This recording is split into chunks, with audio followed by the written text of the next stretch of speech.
Hey, look. Labels blowing up my line and got me missing calls. Told her you ain't gotta hit me till you licking.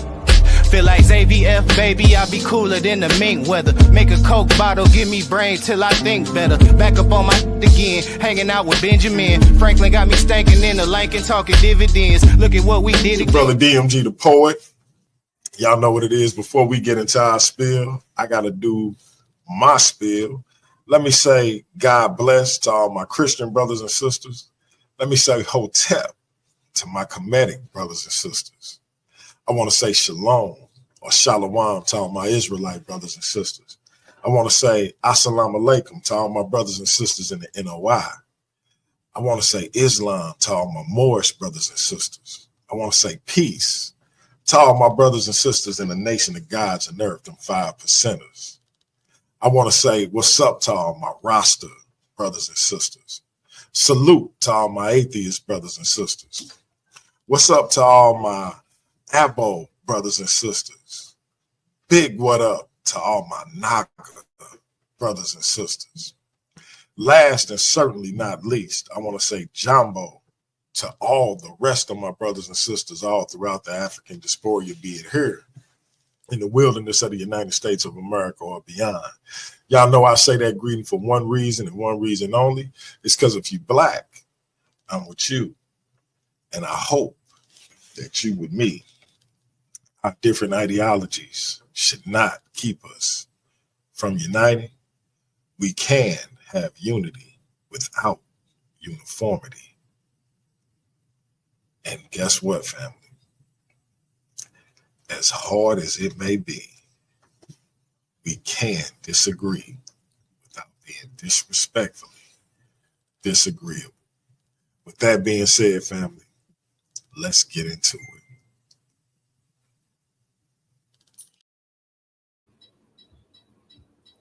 All right, y'all already know that was DMG's his wonderful greeting to all of our people. All right, but guess what? I'm Captain K of the ISUPK, Captain the Gog aboard the ISUPK by the Commanding General YAHANNA, and we are going to talk about this Black identity crisis that we are suffering from here in America. We've been suffering from it for a long time, right? It's been an extremely long time. And now, since 1969, under Commander General YAHANNA, guess what? We found our way. We found who we are, okay?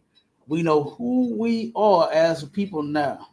You know, you're not just Afro-Americans, you're not African Americans, you're not Africans, you're not Americans, you're not Negroes. Oh my God, they put all the labels and all the names on us except for the right one. Why? Because these people turned around and worked together to turn around and destroy that name, right? And who the identity actually belongs to, right? Here we are. I can't, since I got into the truth, right? Once it was broken down to me, you know, our identity and who we are, right? I turned around and I was like, man, this makes a lot of sense. This makes a lot of sense. The Bible actually makes sense now. Because I remember reading it before I came into the truth, and I used to do this when I was scratching my head because I didn't understand, right? You couldn't ask the pastor nothing. He wasn't going to tell you a goddamn thing, right? So, you know, he was just left to yourself to just believe whatever the hell he said about love. That was the only thing he was talking about, love and tithes. Okay? Matter of fact, they got a whole bunch of them coming out now, don't they, Marshall? Well, that's all they talking about is money. Yeah. Oh, they talking about tithe money, boy. I ain't giving a damn. When you give to the poor, you ain't doing nothing. Yeah. You taking away from yourself. That's what they saying. Like, come on, man. And I done had enough of the coonery and the buffoonery. All right. And it's a shame to see our people keep spinning them same wheels, boy. You know, keep spinning them same goddamn wheels, thinking that you are someone else on the planet when you're not. Go ahead, Marshall. You want to say something? Now I was gonna say, Cap, just to add on to what you were saying, they even got the ATMs in the church, so you ain't gotta go nowhere. You ain't got no you got you there is no excuse for not going to get them tithes in that ATM sitting right on the back pew for you. You can go get you can go get the tithe, buddy. He ain't leaving no excuses. But you know that's a crazy thing, sir. It's like Right, that is all of that nonsense is crazy. And then it's just a lot. It brings a lot of questions to mind. I'm gonna put the link in the chat for anybody that's on the TikTok or the fan base, the Instagram. You understand? If y'all want to come in and be a guest on the stage, go over to YouTube. Right now, it's on Paradigm Shift TV 314. Come on over. All right, click that link in the chat. Come on the stage and let's get it. All right, I'm gonna post it in there again. All right, because we have an identity. We have one, but we're suffering from a crisis to where we do not know what that identity is. We have no idea. Mashallah, if you ask a brother or a sister, a black man or a black woman, what's their nationality? What's like the first answer you're gonna get? Give me some of the answers you're gonna get. They'll either say, the one I get is we African. That's the first one they're gonna say is they Africans. You know what I'm saying? The second one that I probably get the most, or I hear people say a lot, is they really don't know. They really don't know who they are. Mm-hmm. You know what I'm saying? But God loves everybody, so you can assimilate to any culture that you want to. That's not true, man. It's not true. Well, those are two I get like first off hand search like. Right. You know one I done heard a lot was I'm a Christian. They say that a lot. I'm a Christian. Like, where in the hell is the father Christian? You understand? Where's the progenitor? Okay, the forefather Christian at? Where? Like it's just insane. The things that we believe, and it's because we have no identity. It's like you said, some of them gonna say African. Like, how do you even think you African, number one? That I will never understand that. Now they claim, now this is what they claim now. They claim that we are Africans, right? And they split us up, right? So they got the Africans back at home, and then they got the Africans over here in America. And this is what I heard before from brothers and sisters trying to claim that we Africans. And it made no sense. They turned around and said, well, see, we've been messed up here. We've been separated from them for so long, so they don't even feel like we family. It's only a one-way street with them. It's only us begging to be them. You get what I'm saying? Like you don't see them begging and longing to be one with us. You don't see them saying, you know what, brother Ubulu, come. You understand? We are family. You don't hear that. I haven't seen it. All of the Africans that I ever met, the ones I didn't even did business with, already said we are not the same people, and they know we not. You're the only one that. When I'm saying you're the only ones that don't know. I'm talking about black people. Right. I'm talking about us. We are the only ones that do not know who the hell we are. You about to say something, Michelle? No, sir. I'm agreeing with you, sir. I'm just agreeing with you. Okay. All right. Like I said, we're the only ones like that. And I got that layout. I just sent it to you, brother. So you should have it in the text thread. Come on, sir. Yeah. So we suffer from several different things here. There's several different components, okay, that contribute to our crisis, our identity crisis here in America. All right. Several different things. And hopefully by the time we are done, you will understand and you will know your identity and you can start returning, you understand, to the Most High, to our God, and actually be his people the way he prescribed. Not in a vote, brother. That right there should have showed you the biggest. Oh my God, the biggest flop ever. You understand what I'm saying, my child? I already know, sir. Identity flop. And so was Barack Obama. Barack Obama was an identity flop.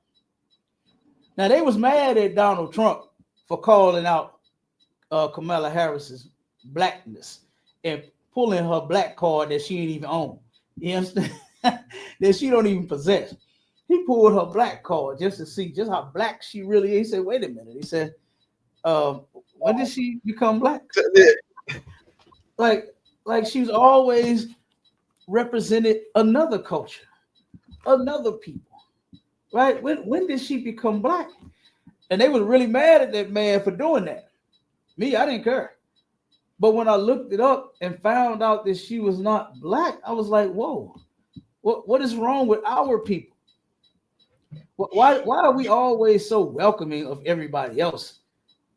Letting them come on in, claim Bill Clinton, he was black because he smoked weed and he got some fellatio, right? That's why he was black. Gave him a black. Like you sir, played the saxophone too now. They played the saxophone. Okay, forget. Yeah, forget like he was he was like Kitty G with the saxophone. Okay, man, come on. You know, we got all of this nonsense about all of these people being one with us, right? When they're not. And we don't even know who the hell we are to begin with. Right. This is why we're so welcoming of other people with silly nonsense like that. Because a man likes fellatio? Are you kidding me? Like, come on, man. Come on. Like, stop it. Because he plays the saxophone? Because he plays an instrument. Brother, I played the instrument. I played the sax in school. You understand? When I was in high school, I played the saxophone. And guess what? It was white people sitting next to me that played it too. So that made them black. Right. Because I knew how to jam on the saxophone. And they did too. Like, stop it. Like, stop it. Okay? So first off, we're going to turn around and read what identity crisis is. And just think of a person that hits their head, right? You ever seen it on the movies where a person turns around and has an accident or something or falls, you know, hit their head and wake up and say, who are you? Where am I? Who am I? You understand? That's what happened to black people here in America, man. This place has caused us to hit our head.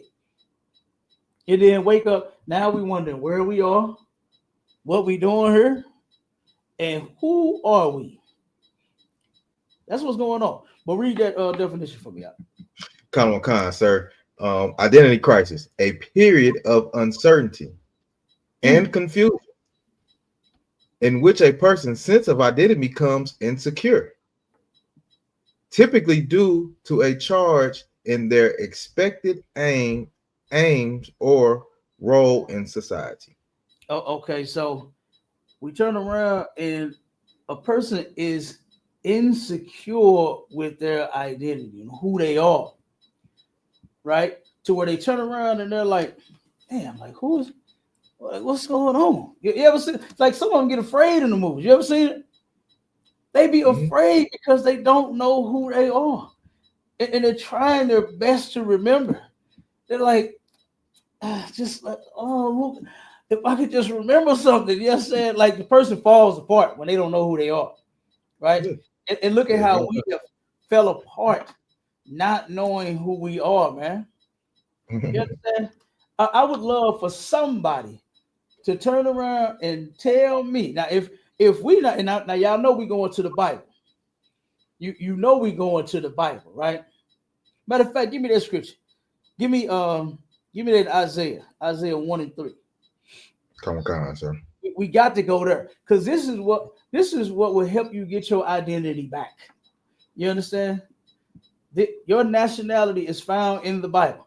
I know MC Hammer saying going up yonder, and you know when you go to church, you listen to Kirk Franklin and Yolanda Adams, and you stomp, and maybe I've been going through something that really got me down. You understand? I know you go and sing y'all ass off when y'all go to church. But you're doing the wrong thing. What you should be doing is looking at what's inside of the book. Okay? That's what you should be doing. You should be looking at what's inside of the book. Because that will turn around and, that'll stop all the singing. Right. That'll stop all of the tambourine playing by the men. And the men, I remember going to them churches before, and I remember seeing the men running to get that tambourine before the women get there. I done seen men charge the goddamn instrument table, boy, and all of them ran tambourine before the women. I was like, damn, why such a y'all play drums? You know what I'm saying? I was on them drums like you know, Right, yeah. Not no damn.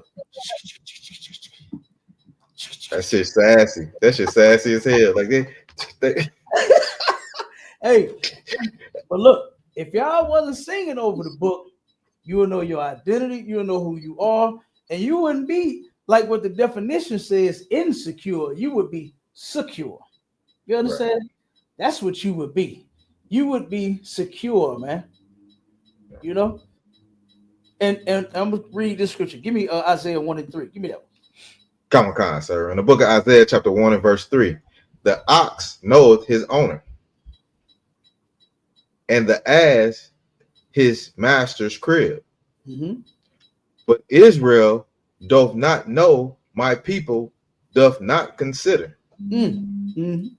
Israel does not know, and they do not consider. You understand? Are you hearing what the Lord is saying? We don't even consider him. We don't even know the Most High. We just go to church. We think we know God because we sing it to him all day and all night, every Sunday, every event. But no, that's not it. That is not it. And I'm telling you, the answer lies in the Bible. It's there. The answer is in the book. And like I said, all because Yolanda Adams made some lyrics off of the words in the pages, you don't even know. You don't even consider. You just take being lost. You take being lost. You keep taking L's after L's after L's. You should be tired of being a goddamn loser. We've been losing forever with this religion, man. This religious mess has beat us into power. Think about it. Our oppressors giving us Christianity. So-called white man teaching us that. Wait a minute. Hold on, Marshawn. They're teaching us that God loves everybody. Oh. Isn't that what white people started teaching black people about the Bible? Mm-hmm. And do you know right now to this day, black people still believe that foolishness? If these people claim to serve God, why on earth do they act the way that they do? It's on the back of their money. In God, they trust. That's because God is the money. You understand? That's who the God is. Okay? Right. It ain't the Most High. It's not the God of the Bible. It's not the God who sits in heaven. Because you can see the things that he's done to even get the money, he stole it. He's a thief. And then he writes, in God we trust on the back of it. You didn't trust in God for you to get the money. You went and took it. That's not trusting in God, Mr. White Man. You understand? That's not trusting in God. That's trusting in yourself. All right? So here you go. You have two dumb animals, an ox and an ass. Right? And they know they master's crib. You understand? The ox knoweth his owner, and the ass his master's crib. But when it comes to Israel, which is blacks, Hispanics, and Native Indians, we do not consider. We don't even know. And then we don't even consider we're comfortable being slaves here. We turned around, and the next thing that has happened is Stockholm syndrome. Okay? Stockholm syndrome has got us, oh my God. Stockholm syndrome has a hold on our people. Good Lord. Matter of fact, I want to read it. Read it, my child. I'm going to get to it now. Comic-Con, sir. We'll get to it later. But just read Stockholm definition of Stockholm syndrome now, since we right there. Come on with it. Comic-Con, sir. Stockholm syndrome is a psychological response where a victim develops a bond with their captor or abuser. They turn around and you form a bond with these people. Look at the bond that we formed with Donald Trump and Kamala Harris. The bond that we have formed with your white boss and your white neighbor and the white people that confront you every single day, that turn around and tell you that they don't like you, they don't love you. You understand? You go around and march and protest and say Black lives matter. White people come and say all lives matter. Well, wait a minute. Wouldn't the Black life be considered inside of the all lives? Like, what's the problem here? What's the problem? Why do they counter and say all lives matter when we say Black lives matter? If all lives matter, when I say Black lives, you should agree with me. You should say, you're right. Right on, Tyrone. I'm with you, buddy. That's what you should say. Not turn around and get mad at me and be ready to unalive me. You understand? Like what they do. Like what they are known for. Like what they are notorious for. You understand? But that Stockholm syndrome, we turned around and now we have formed a bond with our captors and our abusers. Right? This is another addition to why we suffer from this Black identity crisis, because of this right here. When we were taking on them ships, we should have never formed a bond with these people. Keep reading that, Masha. There's some more now. Comic-Con, sir. It says it can occur in a variety of situations, including hostage situations, domestic violence, and child abuse. And guess what? We've suffered from all of that at the hands of our oppressors. Right? We have suffered from all of that. No doubt. Okay? The child abuse, a hostage situation, violence, all of that. Right. You understand? At the hands of these people. Right? At the hands of the people that you voted to help you out and get you together. And now you disappointed another election. Yeah, like this is crazy. I sit here and watch my people go nuts, right? Yeah. About voting. I watch the drug addicts here in St. Louis argue about the presidency. You understand? About the election. I watch drug dealers and criminals. You understand? I watch weed heads and crackheads argue about the president here in the city of St. Louis, huh? And who's going to be the next president? Who's going to oppress us? Who's going to do anything for us? I'm sitting here like, what on the hell are you brothers talking about? What are you sisters talking about? You are confused. And something is wrong with your head. Because goddamn, none of them are going to do anything right for us. Like, come on, man. So it's crazy. So, if I could, sir, Salaki, if I could. Go ahead, come on with it, Marshall. If I could add in, you know what I've been kind of sitting back and listening a little bit. I've been kind of sitting back and listening. And anybody that bring up anything that has to do with reparations, Black people will vote for them. All you got to do is mention it.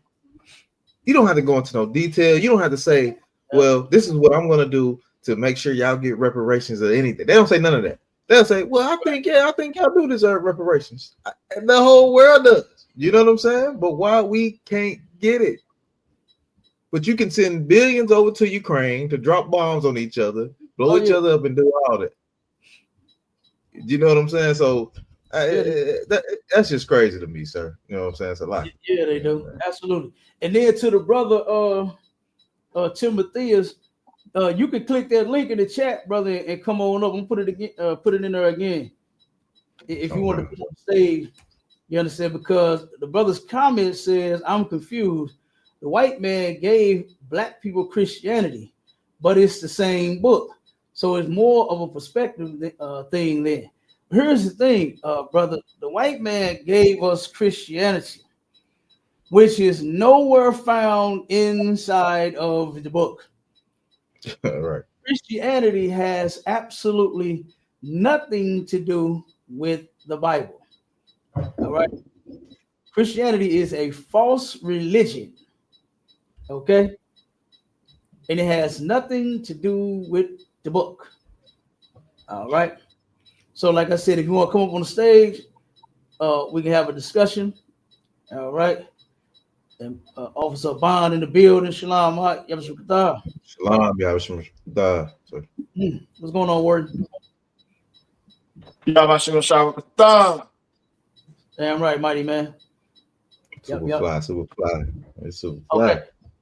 So read a little more of the Stockholm syndrome, bro.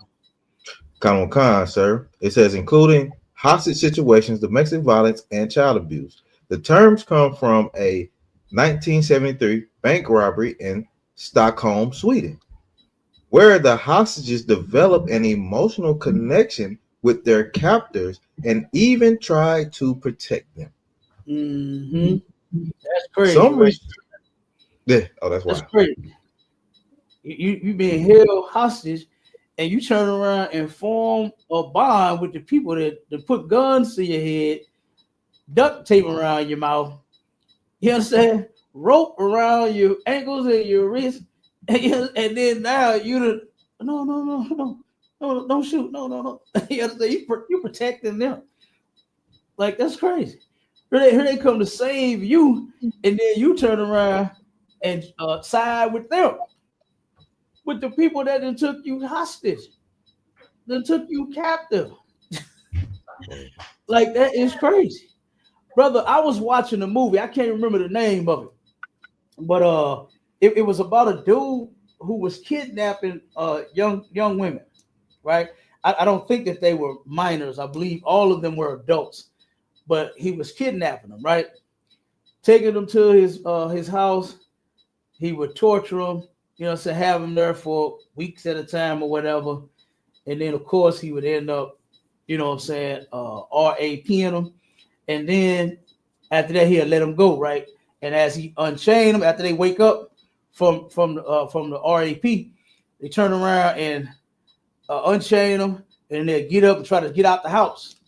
And then when they head toward the door, you got a bunch of plastic laid on the floor, right? He got a bunch of plastic all over the floor by the door. Then when they get to the living room, the couch where he's sitting at, they look at him and they get scared, they get nervous all over again. And then the man said, "Hey, go ahead. You're free to go. You're free to go. Go ahead." Turn around, get up, and then he'll hug him or try to kiss him or touch him one more time. And then he stab him, right? Stabbing him and unalive him. One of the women turned around, and he and her both fell in love with each other. I was like, oh my God, what am I watching? She turned around, and when she got up to go, the dude was looking sad this time. He was like, "Go, just go, get out of here." She was like, "No, I want to stay with you. We can be together. We can leave here together. We can go." I was like, "What in the hell is wrong with this bro? This man just had you tied up in this basement, torturing you for a week, started playing with you and all this, and then finally turned around and took it from you. And now you're saying you want to stay with him." I said, God damn, when I looked at this movie, I was like, damn, this is what we suffering from. This is the problem that we have, right? Because when we were so-called freed by America in 65? What did we do? Where us go? I also don't know nothing. I also don't have nothing. You understand? Like we turned around and wanted to stay with these people instead of all of us leaving and building our own community, doing our own thing. We did that for a while, though. We did do that for a while. A lot of us did. Separated, had our own community, doing better than them, and they couldn't take that. They made sure that they destroyed that. Right along with our name. Okay? And our identity is Israel. We are Israelites, not Black and African American and all of that, all that nonsense. Afro American. They called us Afro after a hairstyle, brother. That's insane. They just said the hell with it. They named after they hairstyle. Like, that's incredible. Okay. So, but we're gonna get to some scripture, but this is what happened right there when they tried to help those people that was taken captive in that incident back in Sweden. They ended up trying to protect the people that took them captive. Right? That's crazy, sir. Those people suffer from what they call Stockholm syndrome. All right. So keep going. All right, Khan. It says they were hostage and developed a emotional connection with their captors and even tried to protect them. Some researchers believe that Stockholm syndrome is a survival mechanism that helps victims cope with trauma or abuse. Stop right there. Right? This is what our people are using to try to cope with the abuse that we have been suffering here. The physical and the mental abuse that we suffer from her.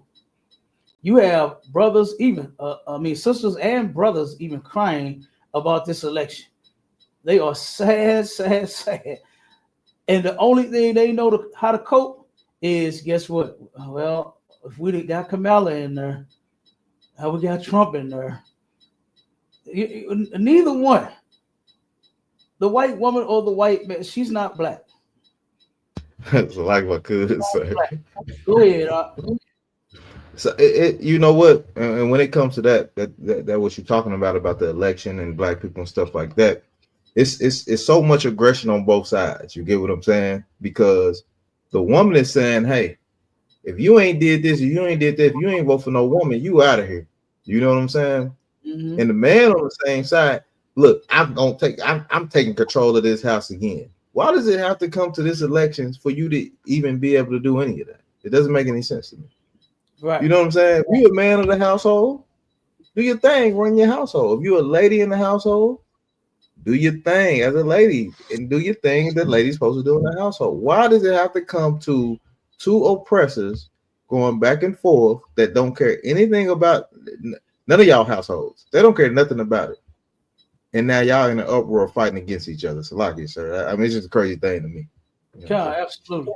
But to the brother Timotheus in the chat, he said it has nothing to do with the Bible. He's asking that as a question, but they outright teach from it. It's just confusing to me is all.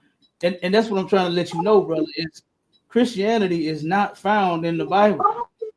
They're not teaching from the Bible. You understand? I can hear my little nephews and nieces in the background. Somebody background loud. All right, I don't hear them now. Somebody on mute now. Oh, them off Sabaki. I just think that's all right. Just let them talk. Don't let them talk too loud though. We love our kids in the UPK. Damn right. Yeah. Yeah. So here's the thing. You got the captor and you got the damn abuser and oh my God, you got this animal that has taken this people captive, right? And then they turn around and form some type of, oh my God, sick and twisted relationship. Our eyes should have been evil toward these people all day and all night, the same way it was towards us. Their eyes were evil towards us all day and all night. I watched another movie. It was Antebellum. Go and watch that movie. It'll confuse you a little bit when the cell phones start ringing back in slavery. Hey, that's all I'm gonna say. When the cell phone ring in slavery, in the slavery scene, you're gonna get confused. Okay, but it was a good movie. But in this movie, you can see that syndrome. You understand? You can see that syndrome in some of them, you know, and you can see others that wanted to be free, right? You can see some of them that wanted to be free, and some of them that turned around and said, you know what, man. And I'm gonna tell you one. I'm gonna give you one scene. It was one sister that couldn't take it. She hated it. She hated slavery. She couldn't take it, right? She was a light-skinned, pretty sister. I'm just telling you this for the movie because I like them all. Light, dark, hella black. It don't matter to me. You know what I'm saying? I love them all. I don't have a complex when it comes to damn right, Cap. You know what I mean? You know what I mean? Hey, I ain't got no preference like that either. Dog. Hey, look, Hey, long as it's a sister. You know what I'm saying? Yeah. I'm with you. Ooh-wee. Okay. So I'm just telling you that she sister was light skinned. I'm just telling you the part of the movie. You'll see it. Light skinned sister gets to the plantation. She can't take it. She turned around and tells the dark skinned sister about how much she couldn't take it. Sister telling her to be quiet and follow the rules and all that kind of stuff because there wasn't no talking in the plantation. Wasn't no talking amongst each other on the plantation. You had to be quiet all day, and all the only thing you could do is sing and whistle. That's it. That's all you could do is sing and whistle while you was picking a cotton, right? And turn around, she goes to they had the soldiers come back, right? And they had a big dinner for the soldiers, right? So they turned around and they said, look, these women, they for y'all too, for whatever you desire, right? Talking about all the sisters. The sister turned around and one of the soldiers tell her, hey, come here, girl, come here. She go, you can tell her she had an attitude on. Like I said, she hates slavery. She got an attitude on. She like, so she go over there, and one officer tell the other one, he said, you're a pretty old girl, ain't you? He said, ain't she, man? Look at her. Ain't she pretty? He looking on, acting all shy. Oh, yeah, she sure is. Sure is. Yep. He said, hey, go ahead. Go ahead. Go do your thing. Take her.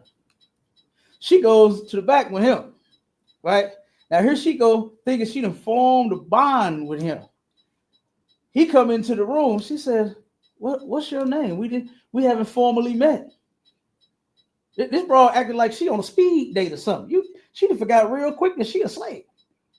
She thinks she's on a speed date. He tells her, Daniel. She tell him her name, right? She sit down to talk to him. She said, a man it's been such a long time since I had a man be this nice to me and say such kind words to me, saying that she was pretty, right? Turned around, and after they had that conversation, he said, when I walked in this door, he said, what made you talk to me? She said, well, I could just tell that there was something special about you. Like, you're different. He turned around. He said, yeah. He said, I'm the same as any other Confederate man out here on this plantation. Smacked the hell out of her, started beating her up, kicked her in her stomach. I think she was pregnant. She ended up clutching her stomach, right? Real tight. Turned around the next day. She was late for being at work. Now the head knew that she went off with the one soldier, right? He said, look, he said, I'm gonna forgive your tardiness today. He said, but don't let it happen again. Because he saw her face all beat up. She halfway walked straight. And then when she got to start picking the cotton, she started bleeding everywhere. She ended up losing the baby, right? And she ended up losing her mind to the point to where she hung herself, right?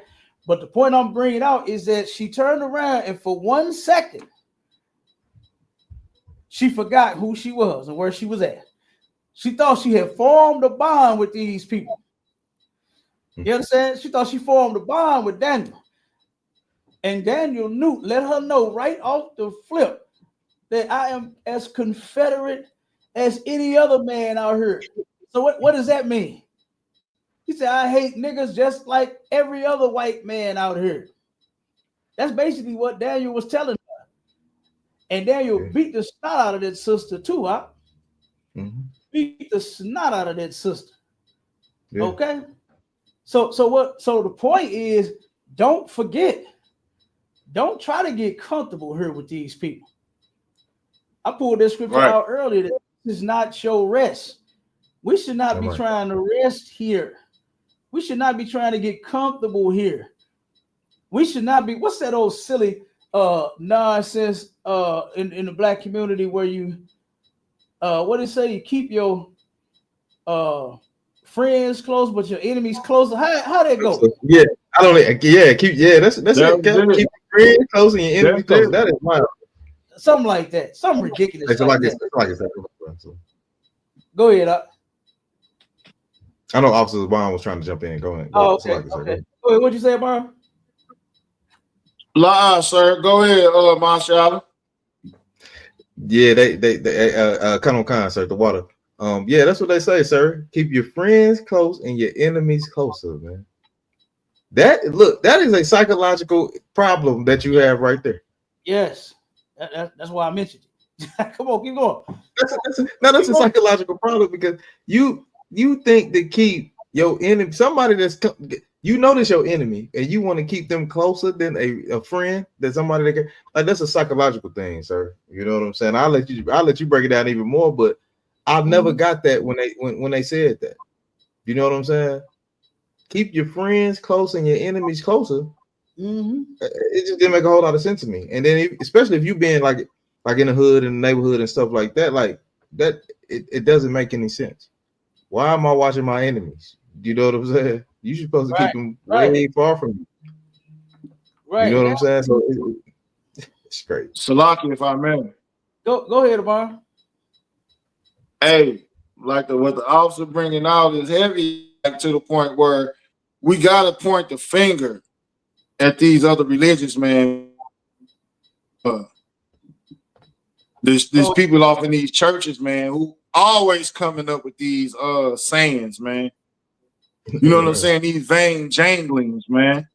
That's exactly what they is. That's what the Bible calls them, vain janglings, man. It's absolutely nothing what you're saying. There's no type of anything that would benefit our people with these sayings.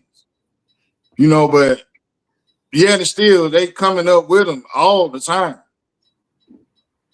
It's like something that is definitely something that is non-beneficial for blood. Yeah, the brother keep going out. This thing keep going out. Real quick, because he was getting somewhere too. He was right.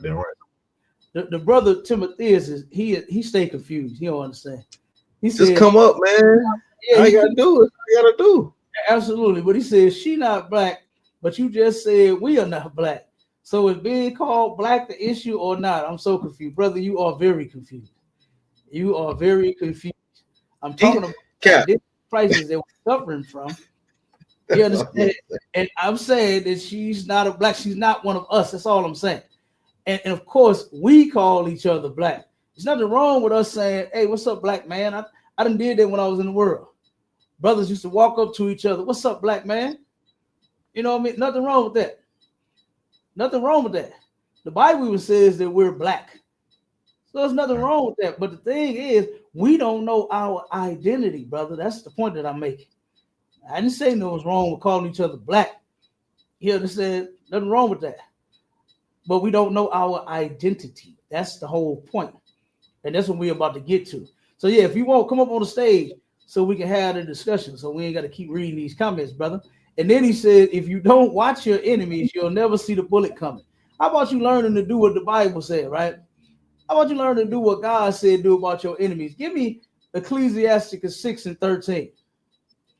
Because I don't know if you know, brother, watching your enemies, monitoring your enemies is not an easy task, brother. I don't know if you've been here in America. I don't know where you're from. But watching these people has been hell on earth. Like, what are you saying? Give me that, brother. You want the book of Ecclesiasticus, chapter 6 and verse 13, sir? 13. Come on, sir. Separate thyself from thine enemies. Read it again. Give me the address. Give everybody the address where you at. The book of Ecclesiasticus, chapter 6 and verse 13. Mm-hmm. Separate thyself from thine enemy. No, do like what the brother Timothy has said, is watch your enemies. What is that? Separate thyself from thine enemies. Separate thyself from your enemies, man. Not sit close to them and watch them and monitor them and wait until they shoot you, because that's all that's gonna damn happen. That's all that's happening. You're not monitoring them and you're not doing a goddamn thing about it. All of your watching is a waste of goddamn time. We could be doing something more productive, like coming together with each other, versus monitoring them and all the evil that they do. We should know by now that these people are inherently evil. We should see by now that these people are not going to change. You've been voting for the change for so long, and it still hasn't happened. You've been begging for the change for so long, and it still hasn't happened. You've been begging, hands up, don't shoot, and they still blow your goddamn head off. You say hands up, don't shoot, and you still get shot while you're monitoring, while you're watching your enemies. One of the brothers came here, one of the founders, I forgot the brother's name, of the Black Lives Matter movement. When he came here, he was marching around, hands up, don't shoot. And a short while after that, they found that brother unalive in his damn car. Who did that? The very people that he was begging not to shoot. The very people, the government, the military that they sent out there, that's who did that. That's who did it. So what is watching them gonna do? What is monitoring them gonna do? Like, that's crazy. Me, I'll obey the Lord. That's what I'm gonna do. And he said to do what, Marshall? Yeah. Separate thyself from thy enemies and take heed of thy friend. Separate thyself from thy enemies. And do what? And take heed of thy friend. And take heed to thy friends. My friends are blacks, Hispanics, and Native Indians. I'd rather be around them all day. Us come together. Right. And be people and be family versus monitoring white people all goddamn day and all night. That is insane. That's the point that we was talking about. That's the mental issue that you have. You're sitting here monitoring your enemies, and meanwhile they still unaliving you. They still oppressing you. You voted for them. You monitoring. You watched the damn campaign. You watched the election, and they still sending out racist text messages the very next day, talking about you have been chosen to be a slave again. Newsflash: we ain't never been freed from slavery. They turned around and took them shackles off of your hands and your wrists and put them around your goddamn mind. So much so to the point to where you don't even want to leave. You don't even want to go nowhere. A sister said today in that video that we played, she said, we're gonna make America great again. How are we gonna make America great again with Donald Trump in office? I said, whoa, she really think it's gonna be great, like to where we're gonna benefit. Like, stop it, man. This is crazy. So the brother said, so you think being aware of your enemy means to hang out with them? Brother, I just said we are aware of white folks are evil, man. We know that they're the enemy. They tell you that every day. They won't let you live it down. They claim we all bleed red, but we still don't get treated like we all bleed red. They just can't wait to see us start bleeding out. That's it. That's it. So, like I said, ain't nobody saying don't watch for them, brother. If somebody is in your bushes and you just stand there, oh man, never mind that, and continue on. Look, Lord will, I get to up that iron first. Somebody in my bushes, boy, they gonna get dealt with. You understand? I'm like Goody Ma, who there peeping in my window, Pow, nobody now. Ain't nobody say don't be like that. No, ain't nobody saying don't be like that, brother. Ain't nothing wrong with you holding down the fort. You understand? Ain't nothing wrong with defending yourself. But the point that we make it is that their mentality, that saying, keep your friends closer, your enemies closer. That's nonsense. We need to separate from these people. We've been here, we've been close to them. We live in their neighborhoods. And it's still, you understand, hasn't done anything for us. Still hasn't helped us in any type of way, man. You know what I mean? You about to say something, Myself? I go ahead, Adam. I was just agreeing. I was just agreeing on when you was talking about if you see a oppressor in the bushes. Look, I ain't trimmed my hedges in a long time, but if I catch an oppressor out there hanging out in them bushes, it's time to trim the goddamn hedges. Hey, damn right, my Charlie. You say it's time to trim them hedges, boy. I'm telling you. It's time to trim the hedges, man. Lord will, he go play with somebody else and not this way. Yeah, you came to the wrong household. This the wrong one. We serve the Lord over here, man. You came to the wrong household, brother. For real. Yeah. So like I said, man, it's just crazy. It's how we think, and we really think being here with these people was some sort of blessing. Like, this is insane. Let's jump back to the layout real quick.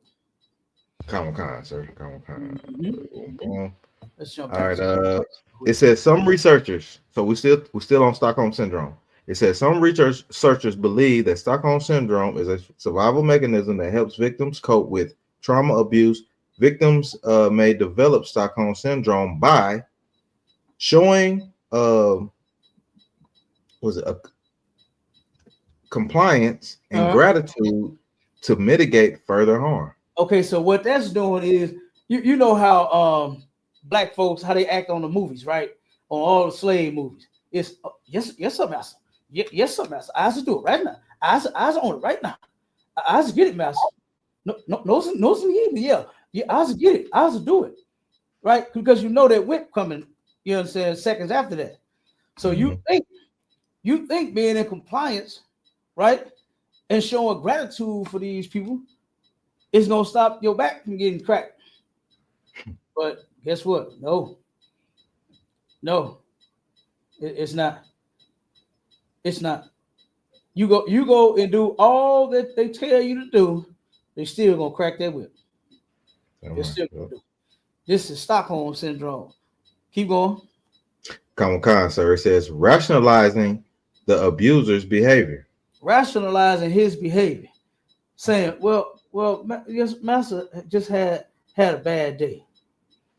Master has all of us slaves to look after. He can't do all of us at once. So master got he got a lot on him. You understand? That's what that's talking about. Well, you're trying to make sense of this man abusing you. There was nothing that you can rationalize about slavery. They turned around and beat our women if they drop eggs. Here we are responsible for making them breakfast, lunch, dinner, and they snacks in between. You know how they like to eat, right? And if you drop an egg or something, I'll be there. If the eggs or the meat is burnt a little bit, you understand? Whatever it is, you getting cracked with that whip. Right. Then they turn around and pass laws. They passed laws and said, "You my property, gal. Get in that bed." And turn around and take your body. You see it on the movies all the time. That goddamn bird kicked that door open, and she know what time it is too. When the door get kicked and fly open, she turn around and you see the slave grab her clothes. No, please, no, please. And she begging for this animal not to touch her and take her body. What does he do? He do it anyway. He stick a paper in her face. Gal, I own you. They passed a law, made it lawful for white men to rape our women back in slavery. And for the life of me, you join the same religion behind these people? You join a religion? You know they went to church in slavery. They went to church in slavery. Do you actually think this animal and you serve the same God? This man don't seem godless to you. When he woke up one day, had an argument with the missus, and then sold your whole family, all of your kids. Right. Took your husband, put him on another plantation. Took your wife, put her on another plantation. And then here you are trying to rationalize, well, Master was mad at Mrs. He was mad at Mrs. Millie. So that's why I ain't never seen my children in about 15 years. Like, come on, man. And you on the church behind this? You join these people? You want to be one with these people? You think God loved everybody? You think Jesus coming back to save everybody? Like, come on, man. We're suffering from an identity crisis, and it's because of this right here. Okay, real quick. Let me read through this so we can. I'm gonna let you speak. It says, interpreting kindness from the abuser as love or affection. Oh my God. So just one day, because Master gave you some shoes, not so that you could turn around and just have some nice kicks, so you can have the latest Air Force Ones. No. So you can have the latest J's on your feet. Oh, so you can get out there and pick that goddamn cotton 16 hours a day like what you was doing. They say slaves work 16 to 18 hours a day. That's why he gave you shoes, but you actually thought that the master cared about you. That's what you thought. All right. So we'll save the next one for the next run. Go ahead, Maisha. Nah, Cat, what I wanted to add on what you were saying and how you was kind of breaking that down as far as us going into slavery and us, going through slavery and stuff like that.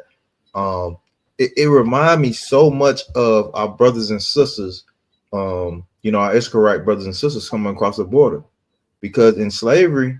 Hey, Maisha. Can you hear me, sir? Yeah, 1 second. Hold it down. I gotta do something in this hall real quick. Okay, come on, sir. Go ahead. I got you. Keep rocking. Okay. Yeah, so what I was saying is like it's a crazy thing because it reverts back to slavery for me. You know what I'm saying? And you know what I'm saying? When it's correct, brothers and sisters, man, they're still taking these brothers and sisters out of the home of the children.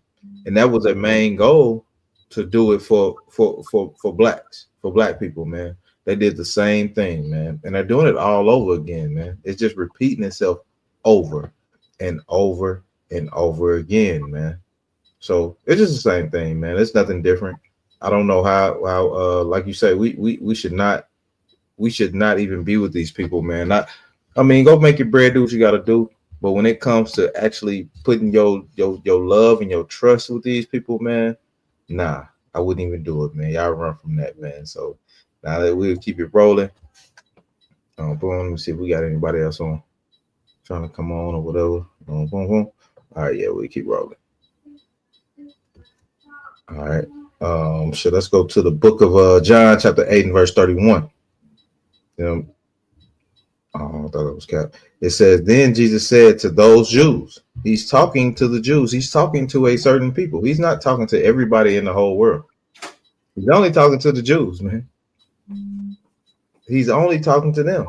You know what I'm saying? It says, and then said Jesus to those Jews which believed on him, if ye continue in my word, then are my disciples indeed.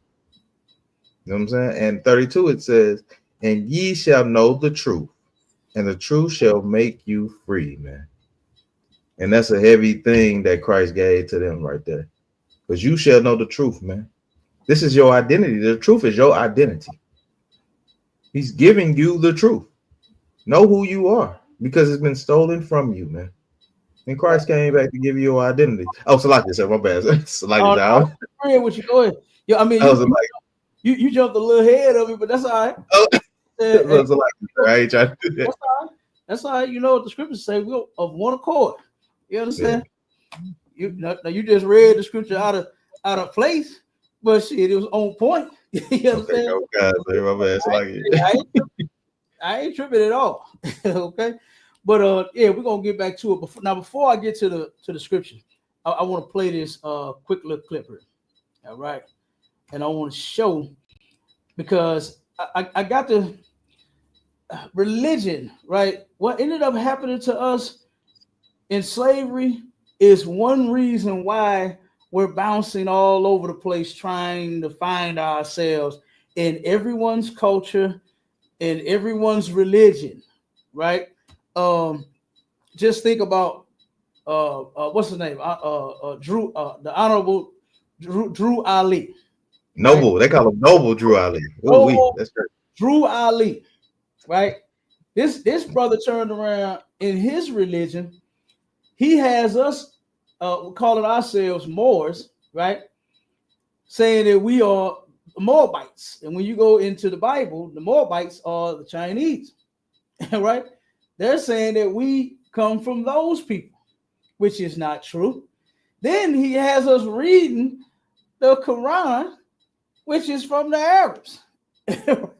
So we're supposed to be, our identity is the Moabites, the Chinese, and then our religion is the goddamn religion of the Arabs, which is Islam. And that's crazy in itself as well. That is insane. Here we are in America thinking that we Christians like white Jesus. The white man gave our people back in the day a picture of a blue-eyed, blonde-haired Jesus, right? When the scripture says that Jesus Christ has a nappy afro and he's blacker than Wesley Snipes. But our people turn around and we're trying to be white people. That's what we're trying to be, right? When it comes to that Christianity, all of these different Buddhism. You got our people that's in Buddhism and Hinduism. We in all the religions. For the life of me, you think that you are Africans and you're Kemet and you Egyptians and you all of this nonsense. No, you not. You know what gets me about that, mashallah, is that none of those people actually try to join together with the brothers and sisters that claim, the ones that go and get the ox tatted on their face and their neck and their back, wearing the ox around their goddamn neck. Don't none of them people, I ain't seen none of them wearing no ox. I ain't seen Dan Commission wearing no goddamn ox. I ain't seen none of them people that's repping that mess the way that our people do. Right. Why? Because we are lost. Yeah. We are lost. We are without a shepherd. That's what the Bible calls it. We are sheep. We are people that just has to be led. And we are without a shepherd, man. But I'm going to show you what ended up happening to us in slavery, right? Let me show you. Let me play this this quick little clip. I know everybody know the movie Roots, right? They could not help themselves but show us this movie. Boy, I damn near remember how many DVDs this damn thing got out. It got about 12 DVDs. Yeah. It made me watch the movie in class so goddamn much. Yeah. I almost memorized the damn movie. And they give you popcorn too. They give you popcorn so you can sit back and. Yeah, they did. They gave us popcorn, rolled that goddamn big ass TV before they had projector. Look, I'm telling my age now. Before we had the projector screens and before we had the goddamn flat screens and all of these screens they got built into walls and schools now, they turned around and used to roll the TV in from the hallway. Mm-hmm. And then they'll turn that big old thing on. The one we had, you had to smack it on the back to make it work, make it play clear. You had to smack it back. You know what I'm talking about? Once you get it good, smack, back. You understand? It'll come clear. It'll be clear. Yeah. And they would play this movie. And boy, they made us watch this over and over and over again. One thing that I disagree with Alex Haley about, as far as this movie is concerned, is he still tried to push us off as we are Africans when we're not. We're not Africans. And I'm gonna show you something. I'm gonna tell you something. Once you watch this clip, all right. Let me play this.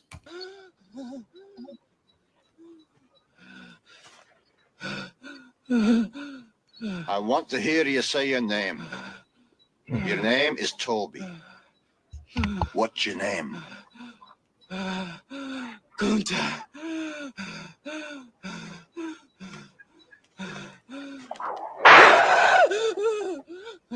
Lord God, help that boy. They're gonna whip him dead. What's your name? Say it. Toby. Who are you? Say your name.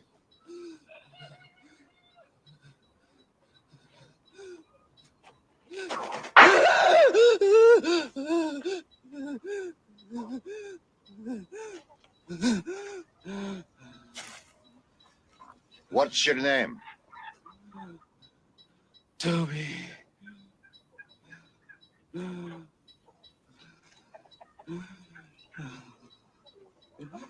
Hi.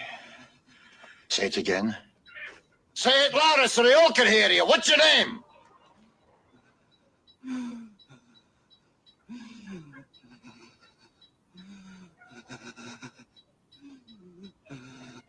Toby. My name is Toby. Hi. That's a good nigger. Cut him down.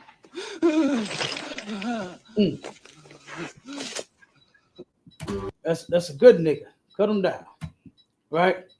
So what this part represents right here, and what a lot of people can't see and understand about this, is that this represents our oppressor, the so-called white man, beating our identity right off of our backs.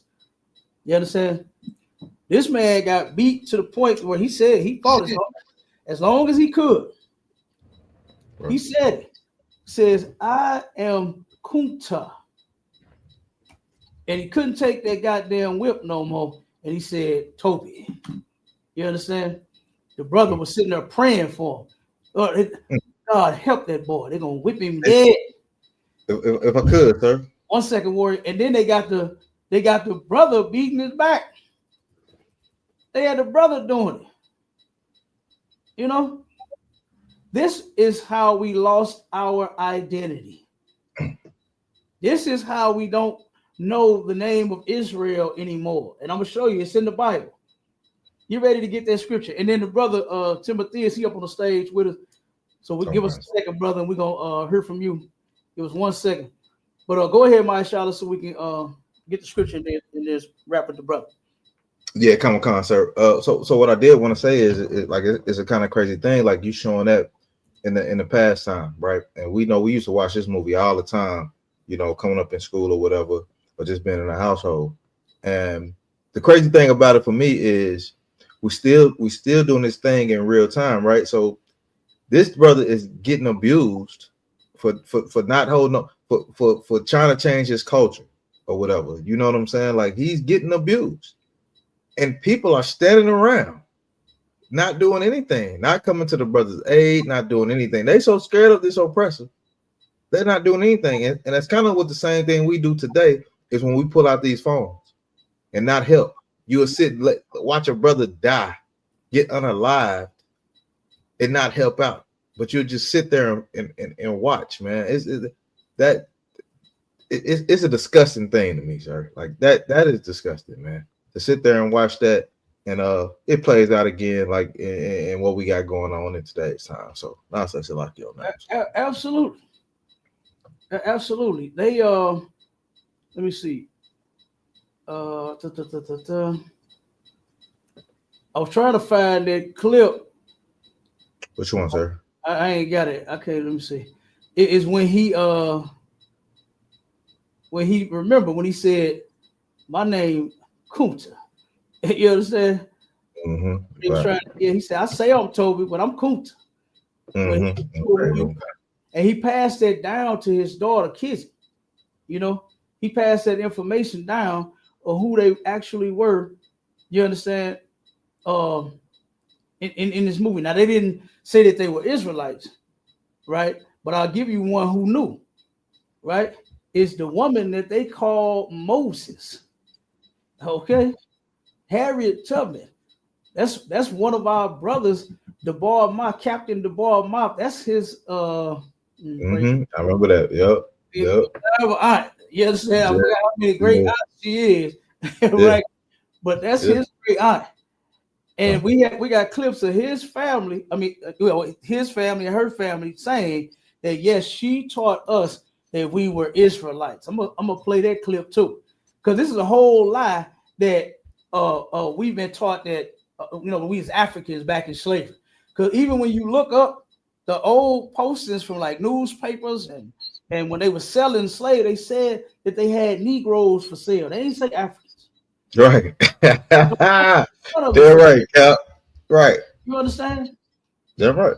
So I mean, man, I'm telling you, this is deep. But go ahead, brother. Hold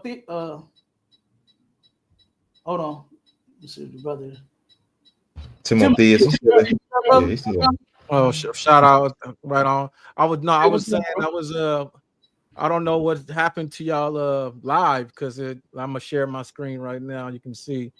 That's what it say now. It says that y'all are no longer available on YouTube. Damn. And when I go to Paradigm Shift site and I click on the live tab right here, it's not showing y'all live. I wonder what happened. I ain't heard nothing. Ain't nobody say nothing. Hold on. I think my family, if they're watching upstairs, hold on, sir. Let me check into it. All right. That's all right. We're gonna keep rocking. It's recorded. Okay, so okay. Nothing else. I'll save it, you download it, and I'll re-upload it. Yeah. Let me copy the link right now. I'm making y'all aware right now the that water, the water. Because a shout out to the whole Paradigm Shift. I rock with the Paradigm Shift, DMG, the law firm, Craig, Sneaker Wash, and the whole get down. Yep. Damn right. So what you confused about, brother? What got you confused? I'm just listening, and it just listening, and it's like you saying one thing, and then you say, like you were saying, we not black, and like with the example earlier with Kamala, and it's like we have this identity issue and this identity crisis. We not black. We've been told that we was black, and we really this. And then when it came to Kamala, it's like, well, no, she ain't even black. So it's like, which one is it? Is it an issue or is it not? That's what I was saying with that. I can't even see this. I can't even pull up the screen now to even see what I was saying before because, like I said, the video was down on my side. Okay. You have to figure out what's going on. Yeah, when I refresh it, it just takes me back to the home screen. Okay. No, it takes me back to video unavailable. This video has been removed by the uploader, and the uploader is you guys. Right. I'm gonna see what's going on. Let me see. Right, because it's still showing. Like I'll put my screen back up. I'm gonna hit refresh so you can see it. I hit refresh, boom, it popped up again. Yeah. I hit refresh, boom, refresh. You see what I'm saying? I don't know what's going on. I just want to make y'all aware of that. Okay. Yeah, right on, brother. We appreciate that, brother. We appreciate it. But the reason I clicked on is because the title grabbed my attention because I'm a person that wholeheartedly 100% absolutely agrees that the so-called black people in the United States has an identity crisis. I do 100% agree with that. And you can see it by all of these factions that are being broke off, from the Moors to the Kemetes to the Israelites. There's all factions being broke off of an identity, as you mentioned, that we don't even know what that is because it's been taken from us. Now, I'm a person that believes that we should stand on the culture, like I had mentioned that earlier in the culture. Yeah, the black identity is definitely the creation of the oppressor, but the black culture itself has been cultivated by us here over the last 300-400 years that we've been here, and that culture is organically and authentically ours. You say what culture is? What culture is that? That's ours. That's why I use my air quotes. The black culture, the black American experience, is authentically ours. It's literally something that we've shaped through all the oppression, all of everything that we've been through on this soil, we have developed a culture in that. And the problem lies in is that culture was built on togetherness, brotherhood, unity. And at some point it fractured and splintered, and you get all of these different factions. We even got people contradict themselves all the time. Like, for example, a contradiction I hear people make all the time is when they some of these rappers and all of this stuff out here looking ratchet and ghetto, and people will say that's not our culture. See how they look how they doing this. They trying to present us as all of us is this way and this, that, and the other. But then as soon as you see a white person doing it, Vanilla Ice or Marky Mark, or they got what's the little girl named the Bad Baby Catch Me Outside girl, you see them doing it, it's like, oh, look at them white people trying to be black. So that's a contradiction. You can't say in one breath, this is not what our culture and it's not ours. But then when you see someone else doing it, it's like, oh, they're trying to steal it from us. Well, if I could, not to cut you off, brother, but I think what you're doing is you mixing things, right? Right, saying, okay, rap, right? Let me ask you something. Drugs, where did they come from? Is that a part of black culture? That's what rappers often rap about, right? They often rap about keys and all this nonsense. Hanging on the block, pocket full of rocks and socks and all this nonsense, right? Where did the drugs come from? The drugs have always been a thing. Medicines have always been a thing. I ain't saying nothing about no medicine, brother. I'm talking about drugs. That's all drugs are, is medicine. It's the abuse. It's the abuse of medicine. You mix it. You mix it. No, I'm not. Drugs. I ain't talking about no drugs medicine. Are the abuse of medicine. What's that thing? Sipping on a sipper. Medicine. How did black folks get the drugs that we got here today to make them songs off of? All these keys that we getting from Noriega, and we shipping this over here, and we doing this. Oh, you're talking about, okay, that's what you're saying. I see what you're saying. Where do we get that from? Right. We got Noriega and all of that. They had slaves and all of that shit from there too. So that can technically be considered our culture. Where did the drugs come from? Colombia. Where the drugs come from? Who brought the drugs here? Let me see. Who put it in the black community? Who put it in the black community? Okay, now that's a specific question. Okay, that's a little more specific. Okay, the FBI. Mr. Black Man himself, J. Edgar Hoover. J. Edgar Hoover was a black man. The white man gave black people drugs. No, right? Black man. They flooded our community with the drugs. You just said the FBI, the government, all of them. During that time, J. Edgar Hoover was the director of the FBI. They flooded our community with the drugs, right? So we started using it and started selling it. Mm-hmm. And now we rapping about it. Mm-hmm. Is that black culture? Yes. No, it's not. No, it's not.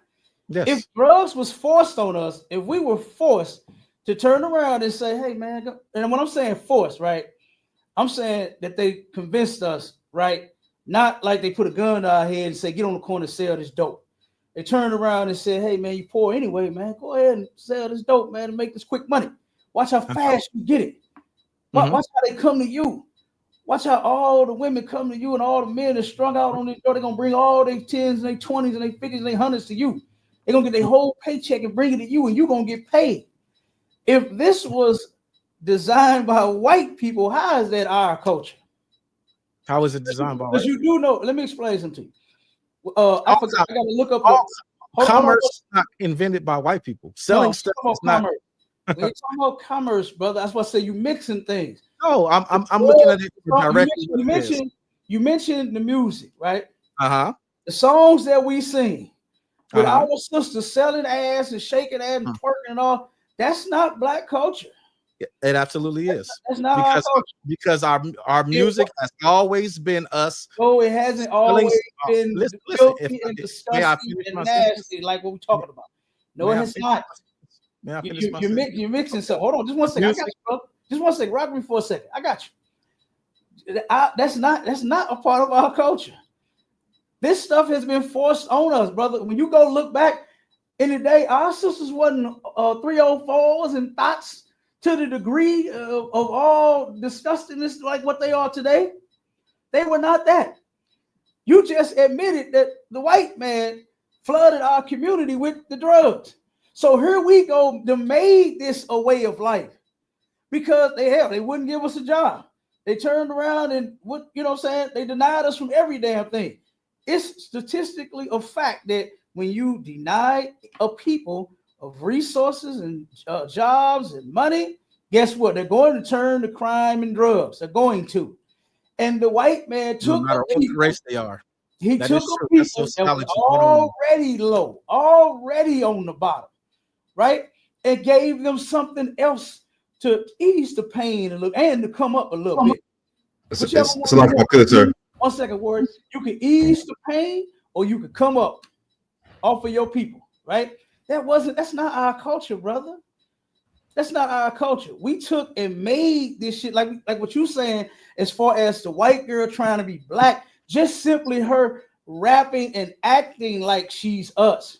But the thing that she talking about, the thing that the drug dealers is talking about, that's not our culture, bro. And that's the whole point of what we're talking about is the identity crisis that we suffer from is we don't know who the hell we are. We center and do everything around white people, man. That's why we doing what we doing. That's why we selling drugs, because of white people. Black people didn't sit back and think about it. I can give you the name of the white man who designed what he called Rat Park, where they took and they tested the drugs on mice. And they found out they built each set of rats and they families a community, a house. And they turned around and had the dope house over here. And everybody ran, all the rats ran to the dope house. They'll suck the dope out of the dispenser, and then they go home and they tear their house up. They'll go home, beat their family, and the kids, the little mice was terrified of the damn crackhead in the family. And then what did they do? They forced that dope on the black rats. And now we do what? We go to the trap house. Now we rapping about it. This the trap house, the trap house, the trap house. Time to check my trap house, right? That's not our goddamn culture, man. That's not our culture, brother. Now go ahead, you can rock. The reason it's absolutely our culture is because our music has always been us telling our story. And our story has always been us telling the lives that we live. Well, that's what used to make hip hop and rap and all music authentic.